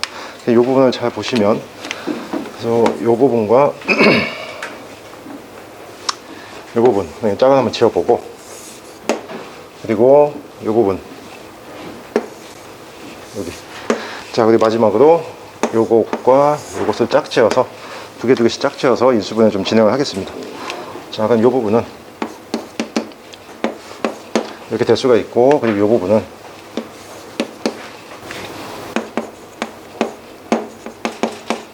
그리고 마지막으로 이 부분은 이렇게 정리를 해서 지금 다시 또 이 체크 포인트 잡았던 이 부분 또 써야 됩니다. 여기가 이제 이렇게 인수분해가 되기 때문에 공통된 부분을 마찬가지로 잡아 빼면은 이렇게 정리가 될 수 있습니다. 지금은 또 이 부분을 보시면 지금 마찬가지로 계속 또 묶여 있긴 한데 지금 또 되는 게 없죠. 그래서 마저 이제 풀면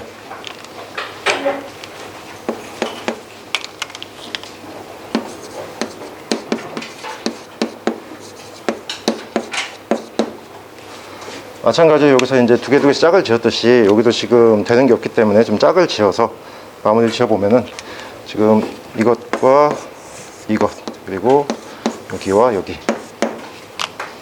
이 부분은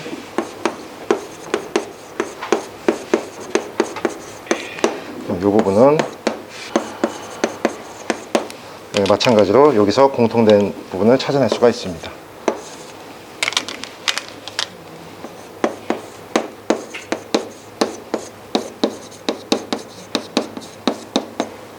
지금 인수분해가 너무 길어서 부분씩 끊어서 했는데 좀 마지막 결론을 좀 내리면 여기 하나, 여기 하나, 여기 하나, 그리고 마지막 여기 하나. 자, 마지막 정리를 해서 좀 정리해서 쓰면 이렇게 이제 인수분해가 마무리가 되게 됩니다. 여기서 ABC가 길이라고 했기 때문에, 삼각형의 길이라고 했기 때문에 이 부분은 0이 될 수가 없고, 그렇다면은 이 부분이 0이 돼야 됩니다.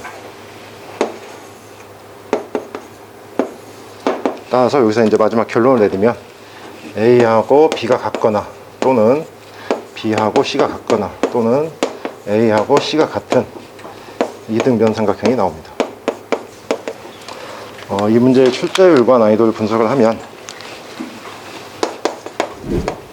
출제율은 인수분해 공식과 삼각형의 길이를 이용하는 테마는 아주 자주 나오는 테마이기 때문에 4점 정도 주겠습니다.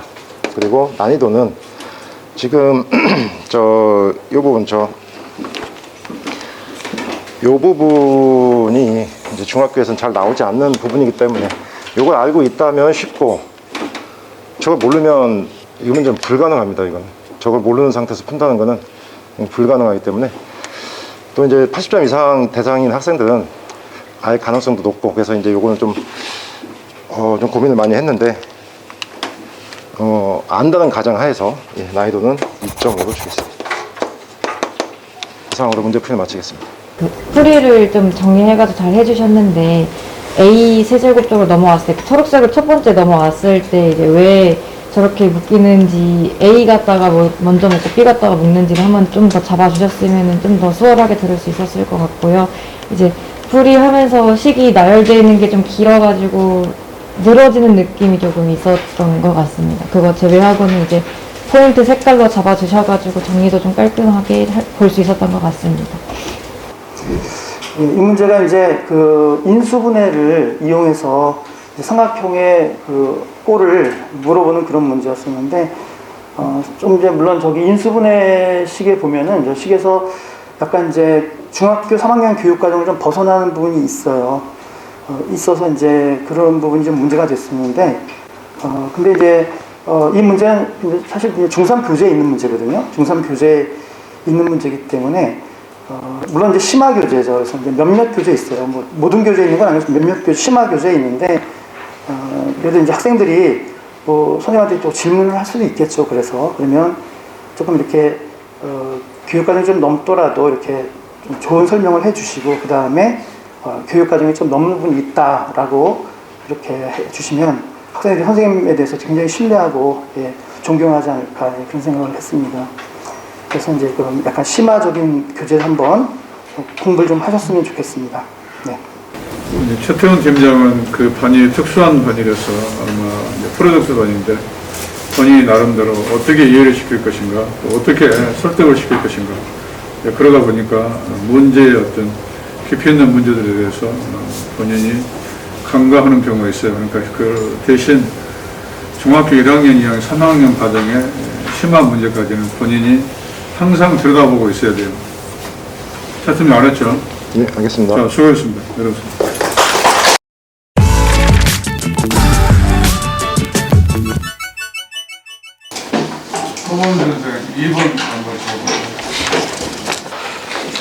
안녕하십니까. GB 스터디에서 수학을 가르치고 있는 허범입니다. 제가 받은 문제는 2번입니다. 중학교 3학년 80점 이상을 대상으로 설명해 보도록 하겠습니다. 제가 잡은 첫 번째 체크 포인트는 제곱근입니다.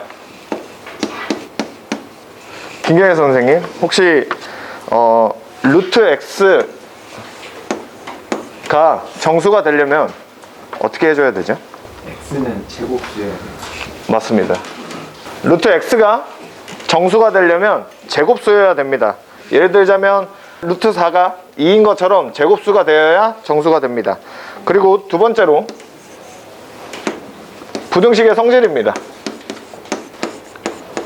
김현 선생님 하나만 더 여쭤보겠습니다. A가 B보다 크다고 한다면 같은 수를 더해주면 어떻게 되죠? 부동식이 그대로 유지가 됩니다. 맞습니다. 그래서 같은 수인 C를 더해주게 된다면 부등식은 유지가 됩니다. 그런 것처럼 C가 양수일 때 두 부등식에 C를 나눠주게 되면 어떻게 될까요? 그대로 C분의 K에서 C분의 B보다 작다가 됩니다. 체크 포인트는 이 정도 잡고 강의 진행해 보도록 하겠습니다. 가우스 A는 A보다 크지 않는 최대의 정수입니다. 그래서 정수라고 나왔기 때문에 첫 번째 체크 포인트를 이용해서 A에 나와 있는 A는 2 더하기 루트 3입니다. 이때의 루트 3이 어떤 정수와 가까이에 있는지 알기 위해서 루트 3의 부등식을 한번 세워보도록 하겠습니다. 그때 루트 3은 루트 1보다 크고 루트 4보다는 작다는 것을 알 수 있습니다. 그걸 통해서 루트 3은 1보다 크고 2보다 작다는 것을 알 수 있게 됩니다. 그리고 우리가 구하려는 A는 2 더하기 루트 3이기 때문에 2 더하기 루트 3의 부등식을 한번 세워보도록 하겠습니다. 이 부등식에 같은 수 2를 더해본다면 4보다 작다는 걸 알게 됩니다. 그렇게 된다면 가우스 2 더하기 루트 3은 3보다 크고 4보다 작은 수에 속해 있기 때문에 이 수는 3이라는 것을 알 수 있게 됩니다. 이때 이 수를 사용하여 가우스 안에 있는 저 식을 한번 풀어보도록 하겠습니다. 그래서 이 식을 풀어주게 되면 맨 앞에는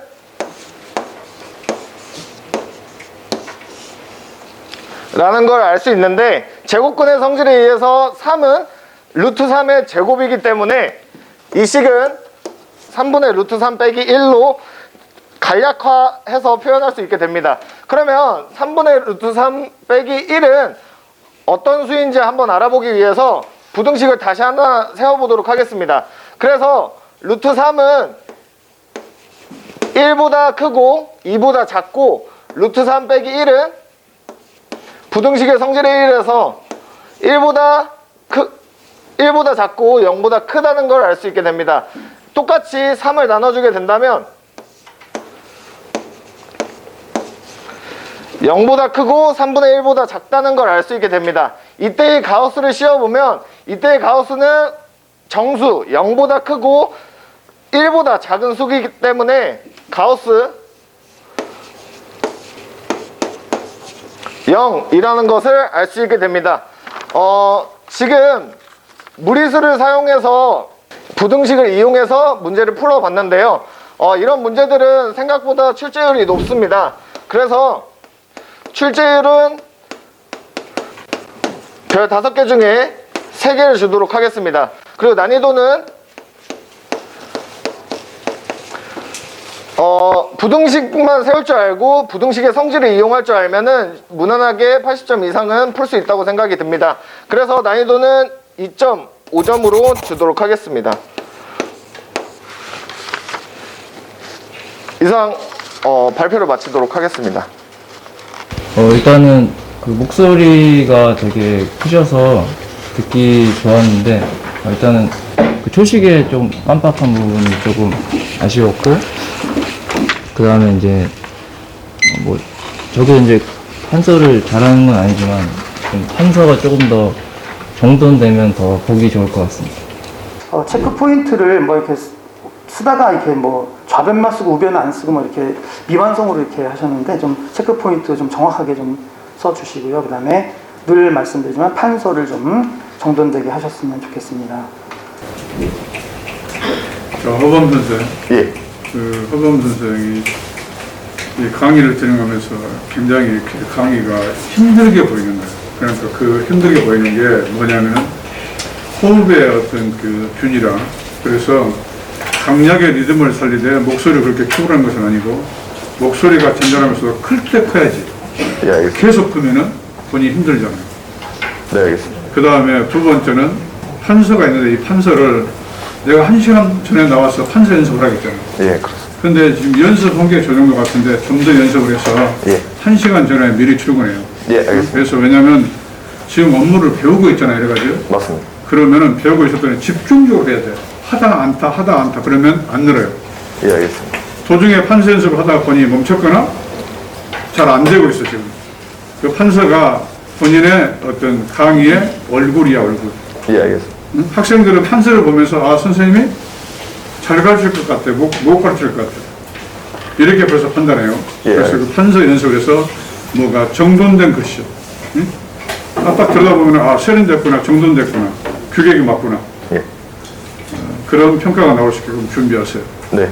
수고했습니다.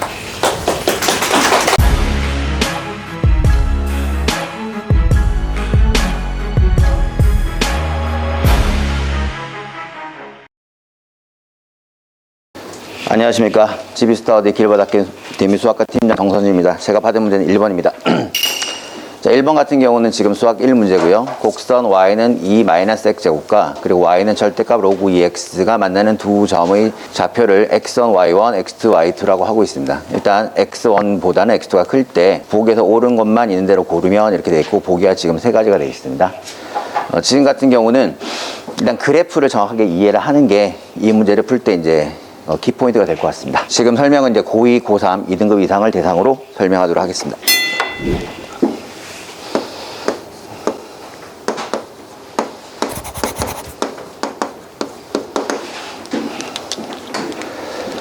지금 같은 경우는 사실 원래 함수랑 역함수의 관계만 이해하면 이제 문제를 풀 수 있기 때문에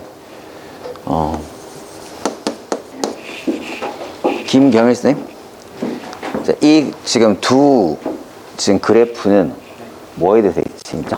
y는 x 대칭. 그래서 y는 x에 대해서 지금 대칭이다 라고 하는 거가 필요합니다. 그리고 어떤 게 있느냐 보면, 일단 그래프가 뭐 예를 들어 이렇게 두 개의 그래프가 이런 식으로 돼 있을 때 지금 이 좌표가 있습니다. 그럼 현재 여기서 이 정확한 값을 알 수 없을 때 우리가 여기 x축이다 치면 여기 뭐 예를 들어서 a 그리고 여기 자 b라고 하고, 지금 보면 이쪽이 y는 뭐 fx 그리고 y는 gx다. 자, 이렇게 했을 때 결국 지금 이제 이 값은 x1에서는 지금 두 함수 값이 똑같습니다. 근데 지금 같은 경우 이제 만약에 이제 a 같은 경우는 지금 보면 GA가 FA보다 큰 상태고, 그리고 여기서 보면 GB가 이제 FA보다 작은 상태, 이런 식으로 크기를 비교해서 이 위치를 결정할 수 있습니다. 그리고 지금 문제를 보면 그런 식의 패턴이 지금 기억과 니은이 나와 있기 때문에 자, 이 부분은 이제 이런 식으로 문제를 풀 거고요. 그리고 디귿 같은 경우는 이제 Y 좌표이기 때문에 결국 처음에 설명했던 Y는 X의 대칭을 이용해서 이 문제를 해결하겠습니다. 그래서 3분을 잡고 설명할 텐데, 일단 지금 같은 경우는 좀 그래프가 커야 되기 때문에 좀 크게 그래프를 그려놓고 문제를 설명하도록 하겠습니다. 지금 먼저 이제 기억을 보도록 하겠습니다. 자, 기억을 보면 이제 x1에 대한 부분인데, 지금 현재 이 점이 이제 x1, y1 그리고 얘가 x2, y2가 되겠습니다. 그래서 여기 지금 x1, y1 그리고 여기 x2, y2가 있는 상태에서 지금 첫 번째 보면 2분의 1보다는 x1이 크고, 그리고 2분의 루트 2보다는 지금 작다, 이렇게 되어 있습니다. 그래서 지금 같은 경우에 우리가 로그 함수에서 이 그래프를 따라서 2분의 1을 보면 2분의 1일 때 지금 1이 나오고요. 그리고 여기 지금 2분의 루트 2가 되면 결국 y 값이 2분의 1입니다. 그래서 2분의 1이 되는 네, 값을 우리가 찾아보면 이 그래프에서 여기가 있겠습니다. 여기가 되겠습니다. 그래서 지금 이 값이 결국 2분의 루트 2가 되기 때문에 지금 기억 같은 경우에 지금 2분의 1 그리고 x1 그리고 2분의 루트 2. 자, 이 관계는 지금 그림에처럼 보면 x1이 지금 2분의 1보다 크고 그리고 2분의 루트 2보다 작다라고 하는 사실을 그래프로 확인할 수 있습니다. 그래서 기억은 맞고요. 네, 니은 같은 경우는 지금 세제곱근 2 그리고 x2 그래서 이제 또 루트 2가 되겠습니다. 그래서 이 경우도 마찬가지로 우리가 확인해 보면 일단 로그 함수에 대입을 하는 순간 지금 3분의 1이라고 하는 게 2분의 1 밑에 있습니다. 그래서 여기 밑에 어딘가에 지금 여기 이제 이 값을 가지게 되고 그래서 여기 그래서 세제곱근 지금 루트 2가 되고 이 경우가 있으면 3분의 1이 되겠습니다.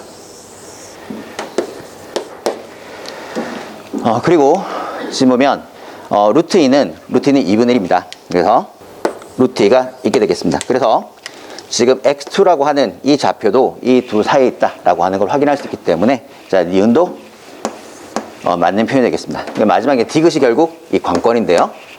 일단 y1 빼기 y2가 지금 현재 6분의 지금 3 루트 2 빼기 6분의 2인데 이걸 우리가 통분되기 전 상태로 바꾸면 결국 2분의 루트 2 빼기 3분의 1 이렇게 됨을 확인할 수 있습니다. 자, 그러면 결국 지금 상태에서 y1과 y2를 뺀 상태가 바로 이제 크기가 이렇게 자, 요만큼이 바로 y2 빼기 y1이 되겠습니다. 자, 그럼 이제 이 상태에서 결국 2분의 루트는 어떻게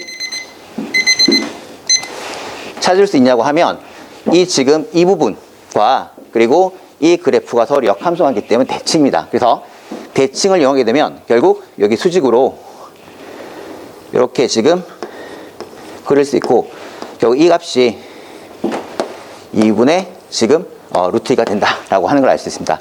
자, 그리고 마찬가지 논리로 지금 3분의 1인데 지금 3분의 1 같은 경우도 지금 보면 여기 지금 이렇게 되어 있는 상태이기 때문에 이 경우에 이제 요 관계를 찾아보면 자, 이런 식으로 크기를 확인할 수 있습니다. 그래서 지금 제가 그림으로 표현했을 때 이 부분을 이제 파란색으로 표현했고 그리고 우변을 빨간색으로 표현했는데 자, 그 크기가 지금 더 크다라고 하는 걸 알 수 있습니다. 그래서 디귿도 맞는 표현이 되겠습니다.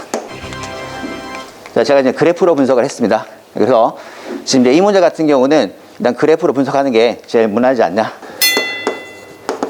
그러니까 출제율은 별 5개 중에서 4개 이상 이렇게 될 것 같고 별 5개 중에서 3.5 정도 주도록 하겠습니다. 정학이 팀장이 여기 그래프 크게 그리셔서 눈에 확 보이게 그러니까 기억력 풀 때는 괜찮은데요. 예. 후반 부분만 조금 더 보충 설명 미리 해주셨으면 완벽하지 않았나 이렇게 생각 들고요. 어쨌든 등급에 맞춰서 설명 잘 하셨습니다. 정성희 팀장도 우선은 이렇게 설명을 하면서 그 설명이 기승전결을 마음속에서 머릿속에 그리면서 설명해 나가면서 마지막에 마무리를 결로 기승전결해서 가는데 뭔가 이렇게 왔다 갔다 한다는 그 생각이 들어. 그래서 그런 것을 가미해서 설명을 하면은 듣는 학생들도 시원시원해지고 그래 응? 나는 잘 몰라 저 말이라는 뜻이야 이렇게 해서 해석이 되고 넘어간다는 뜻이야. 근데 긴가민가 그런 여지를 주면 안 된다는 뜻이지. 알았어요? 네. 수고했습니다. 아주 잘했어요. 자, 수고했습니다.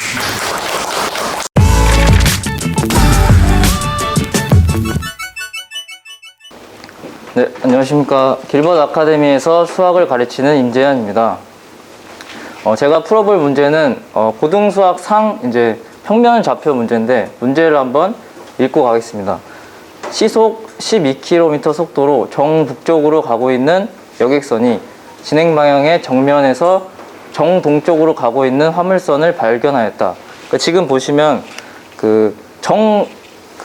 진행 방향의 정면에서 화물선을 발견하였기 때문에 바로 위쪽에서 화물선이 여객선의 바로 위쪽에 있는 걸 알 수 있습니다.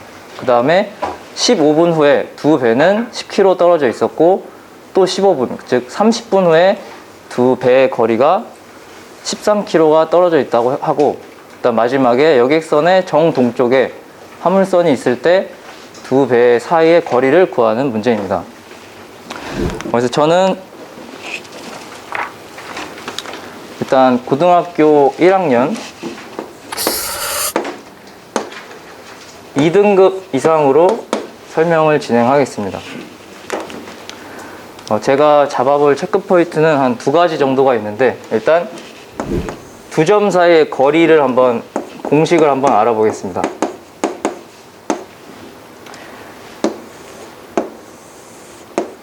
그 좌표 평면 위에 한 점이 A, B고 나머지 한 점이 C, D일 때 그 두 점 사이의 거리 공식이 있는데, 김시 선생님 이거 어떻게 되는지 알 수 있나요? C 마이너스 루트 네. C 마이너스 A 제곱 C 마이너스 A 제곱 더하기 B 마이너스 B 제곱 D 마이너스 B 제곱. 네, 맞습니다. 네, 그래서 이 공식이 일단 사용이 되고, 두 번째는 이제 저희가 이제 거리와 속력과 그 시간 간의 관계가 있는데, 거리는 어떻게 되죠, 김진우님? 속력 곱하기 시간입니다. 네. 거리는 속력 곱하기 시간이 됩니다. 일단 저는 체크 포인트는 이 정도 2개 잡아보고 문제풀이 시작하겠습니다.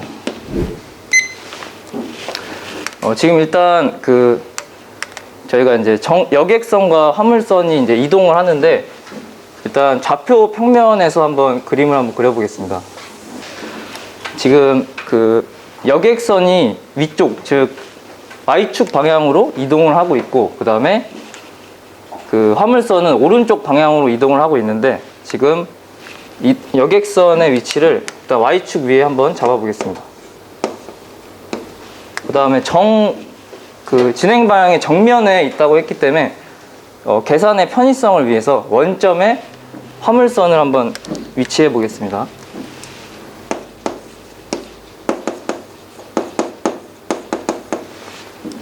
그러면 지금 그 여객선의 속도가 현재 시속 10이기 때문에 12km/h인 걸 알 수 있고, 근데 지금 현재 화물선의 속력이 나와 있지 않기 때문에 제가 A라고 한번 설정을 해 보겠습니다. 그 다음에 이제 그 15분 후에 이제 여객선이 북쪽으로 이동하고 화물선이 동쪽으로 이동하는데, 두 배가 이제 현재 이렇게 이동을 하는 걸 알 수 있습니다. 그때 15분 후의 상황을 한번 좌표로 한번 나타내 보겠습니다. 그리고 지금 현재 그 여객선의 위치가 현재 나와 있지 않기 때문에 여객선의 거리, 즉 원점에서의 거리를 제가 L로 설정하고, 여객선의 현재 좌표를 0,-L로 한번 잡고 시작하겠습니다. 그럼 15분 후에 그 여객선의 위치를 한번 알아보겠습니다. 여객선의 그 위치는 현재 -L부터 시작해서 위로 시속 12로 이동하는데, 15분 후는 저희가 4분의 1 시간임을 알 수 있기 때문에 여객선의 위치는 0,-L 플러스 12 곱하기 4분의 1 이렇게 되고, 그 다음에 화물선의 위치를 알아보면 현재 지금 화물선은 0,0인데 여기서 시속 A로 오른쪽으로 이동하기 때문에 4분의 1 시간 후 그때의 위치는 4분의 1 곱하기 A, 0이 됩니다. 그 다음에 이제 또 15분이 지난 후, 즉 30분 후의 위치는 여객선은 이제 30분이 저희가 2분의 1 시간이 지난 후기 때문에 -L부터 그 시속 12로 2분의 1 시간 동안 달리면 마이너스 L 더하기 12 곱하기 2분의 1이 됩니다. 그 다음에 이제 화물선의 위치 같은 경우는 화물선은 2분의 1 시간이 지났기 때문에 2분의 1 곱하기 A, 0이 됩니다. 현재 그 이 두 점 사이에 거리가 지금 각각 주어져 있기 때문에 두 식을 한번 써보겠습니다. 15분 후에 두 배의 위치는 루트 4분의 1 A 빼기 0의 제곱 플러스 여기 계산해 보시면 여기가 3이 나와서 3-L 빼기 0의 제곱이 됩니다. 그때 거리가 현재 10km라고 했기 때문에 여기가 10이 되고, 두 번째 30분 후에 두 점 사이의 거리는 루트 2분의 1 A 빼기 0 제곱, 그 다음에 이것도 계산해 보시면 6이 나와서 6-L 빼기 0의 제곱이 되고, 이때의 거리가 현재 13으로 나와 있습니다. 그래서 이 두 식을 한번 양변을 제곱해서 정리를 해보면 첫 번째 식은 16분의 A제곱 플러스 3-L제곱이 100이 나오고, 이 두 번째 식 같은 경우 두 번째 식을 양변을 제곱을 해보면 4분의 1 A제곱 플러스 6-L제곱이 169가 나오게 됩니다. 그래서 여기서 지금 저희가 결국 A와 L을 구해야 되는데, 여기서 첫 번째 식에 4배를 해서 두 번째 식과 빼주면 A가 지워지고 L만 남게 됩니다. 식에서. 그래서 첫 번째 식에 4배. 4배를 해준 다음에 두 식을 빼주게 되면 이제 L에 대한 방정식이 나오는데, 여기서 4배를 했기 때문에 400 빼기 169가 나오게 됩니다. 이 식을 이제 풀어야 되는데, 이거 풀이 과정은 생략하고 여기서 L을 구해보면 L이 11 또는 마이너스 7이 나오게 되는데, 저희가 처음에 L을 원점에서부터의 거리를 정했기 때문에 L은 양수기 때문에 마이너스 7이 되지 않고 11이 됩니다. 그래서 이 식에 이제 L을 대입해서 A를 구해보면 마찬가지로 A도 양수와 음수가 나오게 되는데, 현재 저희가 A는 화물의 오른쪽으로 가는 속도라고 정했기 때문에 양수가 됩니다. 그래서 L과 A가 나오게 되고, 결국 마지막에 여객선의 정동 쪽, 즉 여객선이 위로 올라가는데 화물선이 이렇게 이동하면서 그 여객선의 정동 쪽에 있으려면 여객선이 원점에 갔을 때, 그때가 그 저희가 구하는 시점이 됩니다. 그래서 이제 L이 이제 11이 나왔기 때문에 여객선이 원점까지 가는 시간을 구해보면, 저희 시간은 속력분의 거리이기 때문에 속력분의 거리, 즉 12분의 11시간이 지났을 때 화물선이 이만큼 이동하게 되고, 그때 두 배 사이의 거리를 구하는 거기 때문에 화물선이 이동한 거리를 구해보면 저희가 A가 24가 나와서 24 곱하기 시간, 즉 이 두 개를 곱해주면 정답이 22km가 나오게 됩니다. 네, 제 풀이는 여기까지고, 일단 출제율과 난이도 한번 보겠습니다. 사실 출제율 같은 경우에 지금 상당히 계산이 복잡한 그런 문제이기 때문에 이런 문제, 사실 이런 활용 문제가 나오긴 하는데 이렇게 복잡한 문제는 이렇게 자주 나온다고 보진 않아서 2.5 정도로 잡고, 그 다음에 난이도 같은 경우는 지금 그 이렇게 상황이 여러 가지, 즉 15분, 30분, 그 다음에 그 여객선이 정동 쪽에 있는 이런 상황을 생각해야 되기 때문에 좀 많이 복잡해서 난이도는 3.5 정도로 잡겠습니다. 그리고 이제 고1 2등급 아래 학생들 같은 경우는 이 그림에서 15분 후에 그림, 예를 들어 이런 식으로 이동했을 때 그 다음에 30분, 그리고 마지막 저희가 구하는 상황에 그림을 각각 그려주면서 설명을 하면 더 이해하기 좋을 것 같습니다. 일단 문제 분석을 좌표로 저렇게 단순화시키는 게 쉽지 않은데 그 부분이 학생들한테 굉장히 어필될 것 같습니다. 그리고 단점이라고 하는 것은 아무래도 이제 계산 과정이, 그러니까 식을 쓰는데 시간이 좀 많이 걸려서 그런 부분만 보완하면 굉장히 좋은 강평이 될 것 같고, 그러다 보니까 좀 목소리가 이렇게 튀지 못하고 리듬감이 떨어질 수밖에 없는 게 계속 풀이 과정을 이제 신경 쓰다 보니까 그런 일이 생기거든요. 그래서 그런 부분만 좀 고치면 굉장히 더 좋아질 강평이 될 것 같습니다. 그리고 임재현 선생님, 전체적으로 아주 굉장히 잘하셨고요. 지적했듯이 2등급에 맞췄기 때문에 좀 더 스피디한 강의, 그러니까 좀 생략할 것을 생각하면서 이렇게 좀 빠르게 하셨으면 더 좋았지 않았을까 싶습니다.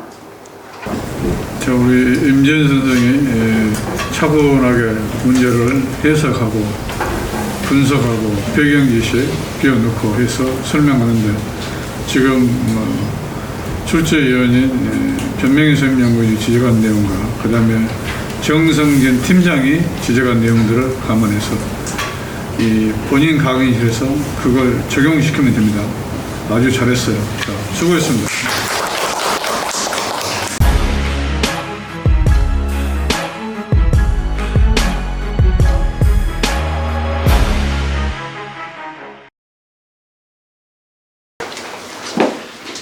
안녕하십니까. 주비스터디 길벗 아카데미에서 수학을 가르치는 김경일입니다. 이번 미적분 문제 풀어보도록 하겠습니다. 먼저 설명 대상은 고3 2등급 이상 학생들을 기준으로 설명하도록 하겠습니다. 문제 읽으면서 체크포인트 잡도록 하겠습니다. 닫힌 구간 0, 1에서 증가하는 연속함수 fx가 0부터 1까지 fx와 0부터 1까지 절대값 fx의 값이 주어져 있고요. 대문자 fx는 0부터 x까지 절대값 ft dt라고 주어졌을 때 0부터 1까지 fx 대문자 fx의 정적분 값을 구하는 문제인데요.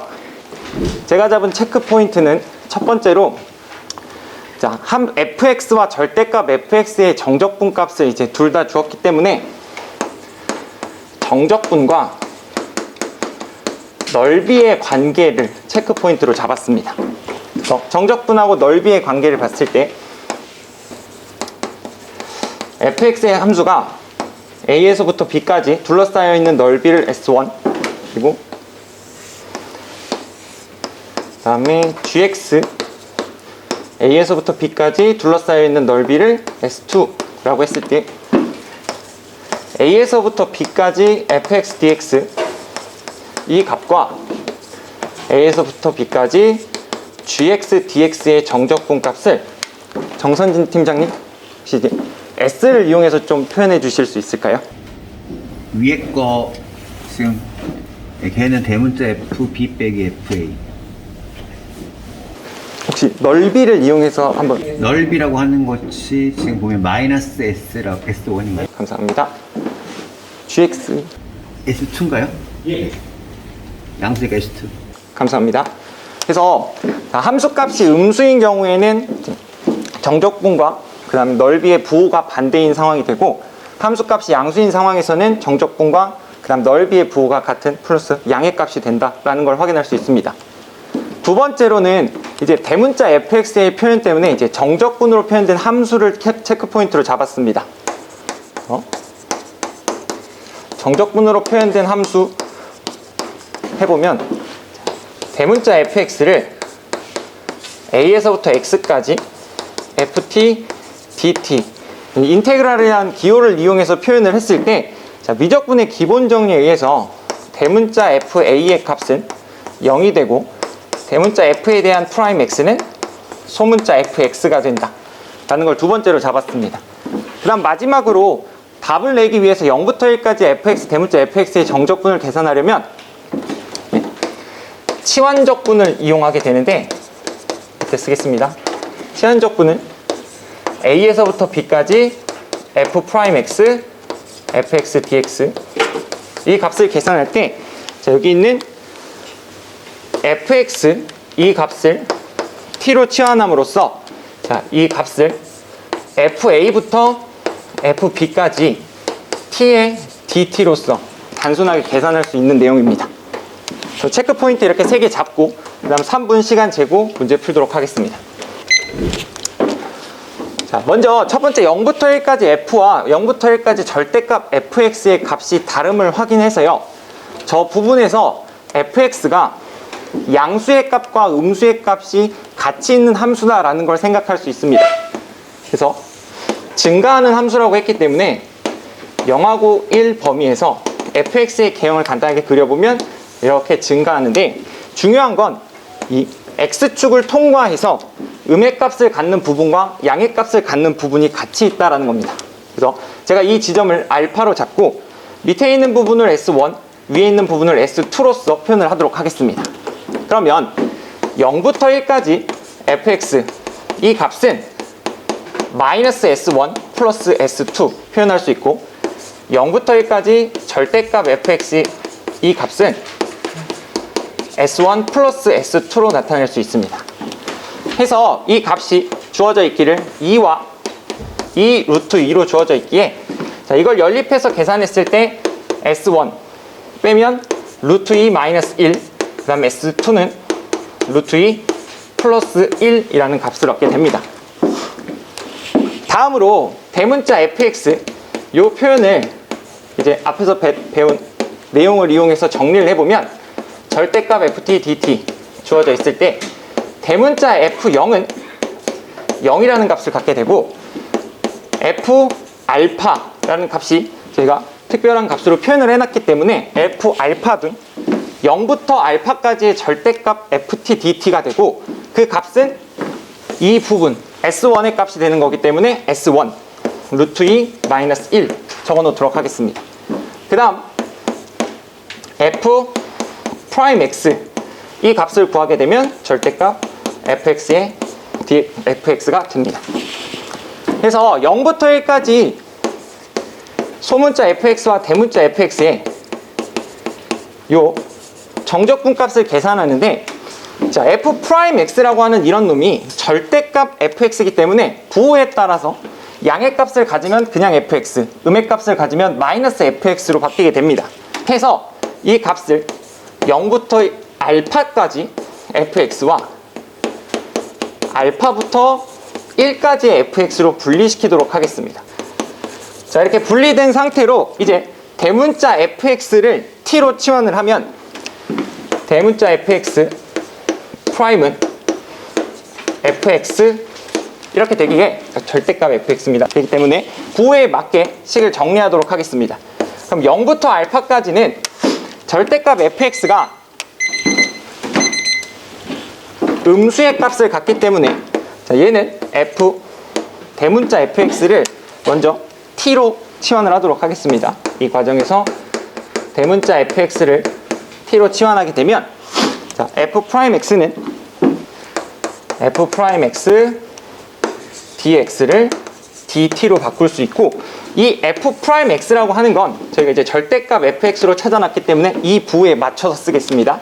그러면 자, t로 치환을 했을 때 여기는 플러스 fx가 있기 때문에 마이너스의 t dt로서 식을 정리할 수 있고, 적분 구간이 여기 0일 때는 t의 값이 f0, 0이 되는 거고, 알파일 때는 f 알파의 값 루트 2 마이너스 1이 됩니다.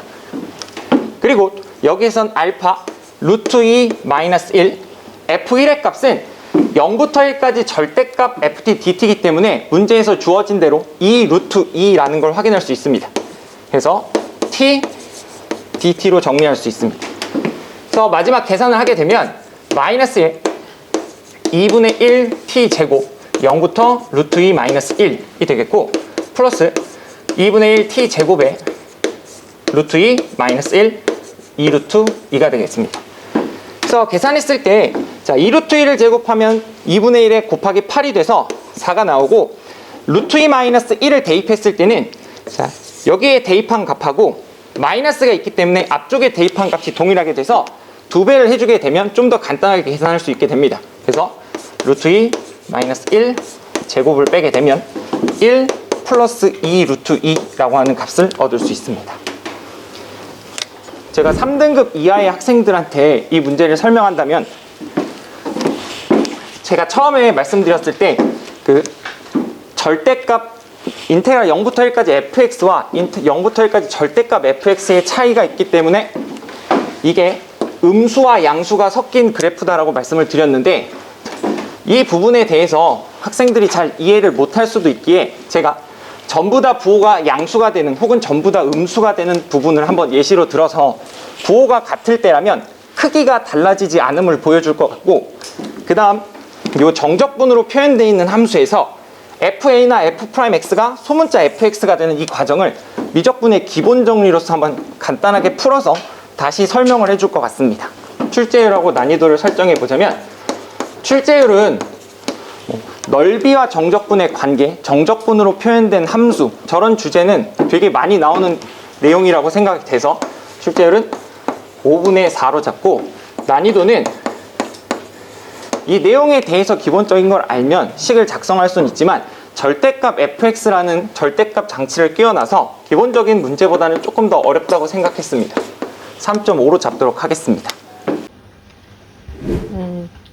저번에도 잘하셨는데 이번에도 잘하신 것 같고, 그 왼쪽에 체크 포인트 잡는 것도 딱 알아보기 되게 쉽게 하신 것 같고, 오른쪽에 설명하실 때도 가장 핵심적인 이제 학생들에게 제일 설명을 해야 되는 절대값에서 플러스랑 마이너스 부분 이렇게 나눠서 또 잘 설명해 주신 것 같고, 그 다음에 이제 마지막에 그래도 덧붙여서 부연 설명해 주신 것도 괜찮은 것 같습니다. 근데 이제 다만 금방 말씀하신 것 같이 이제 2등급 수준이니까 좀 더 이제 빠르게 간단하게 풀 수 있는 것을 이제 말씀해 주셨으면 뭐 저것도 좋지만 더 좋았을 거라고 생각이 듭니다. 네.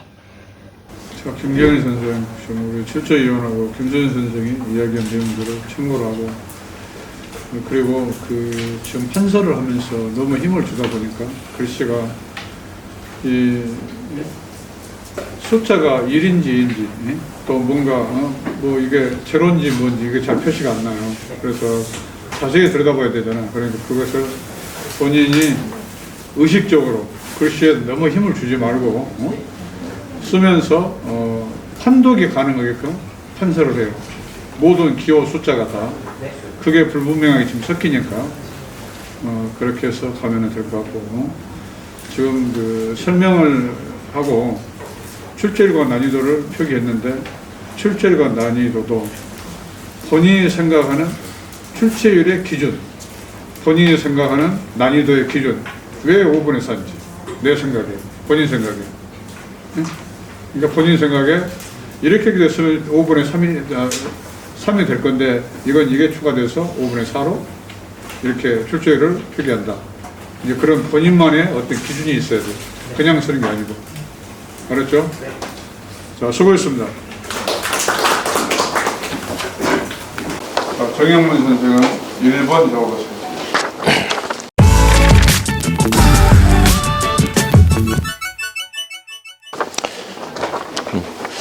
기벌 아카데미에서 수학을 가르치고 있는 수학과 정영문입니다. 저는 고등수학 사학 문제를 받았고요. 일단 문제 읽어보고 한번 시작하도록 하겠습니다.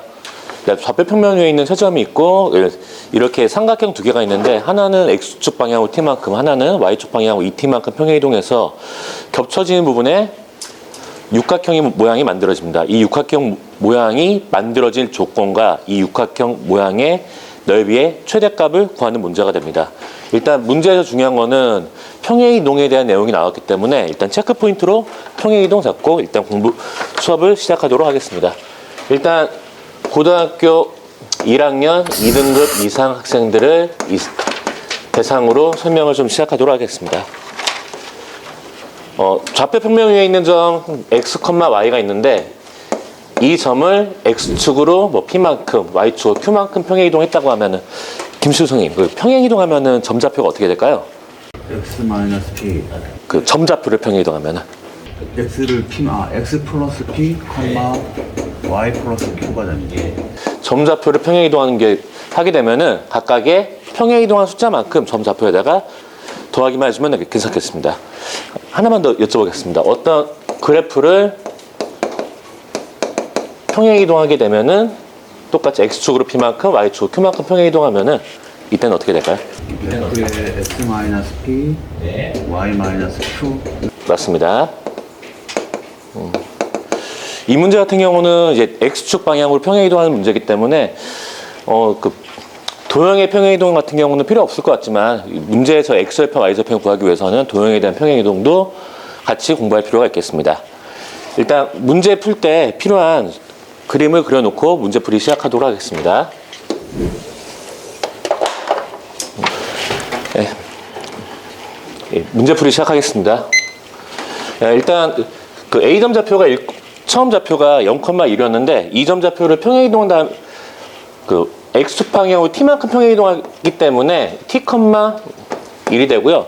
마찬가지로 다른 점들도 일단 점 좌표를 잡아놓고 한번 수업을 시작을 한번 해보겠습니다. 이 점 좌표는 B점 좌표가 마이너스 1,0이었기 때문에 마이너스 1 플러스 T,0이 될 거고 C점 좌표는 0,-1을 Y축 방향으로 2T만큼 평행 이동했습니다.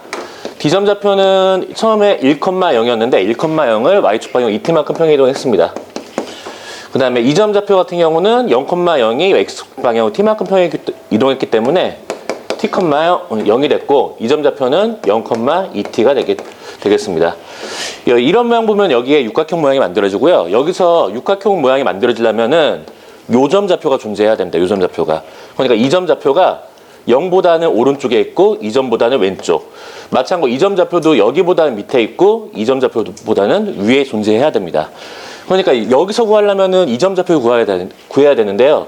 2점 좌표를 구하기 위해서는 일단 A 프라임, B 프라임을 지나는 직선의 방정식을 구하고 Y좌표는 구해주면 되겠습니다. 처음에 A, B의 그래프가 Y는 X 더하기 1이었는데 얘를 X축 방향으로 T만큼 평행 이동했으니까 A 프라임, B 프라임 그래프는 요 식이 만들어지고요. 여기 있는 2점 좌표는 이 그래프의 Y좌표이 되니까 0,1 빼기 T가 되겠습니다.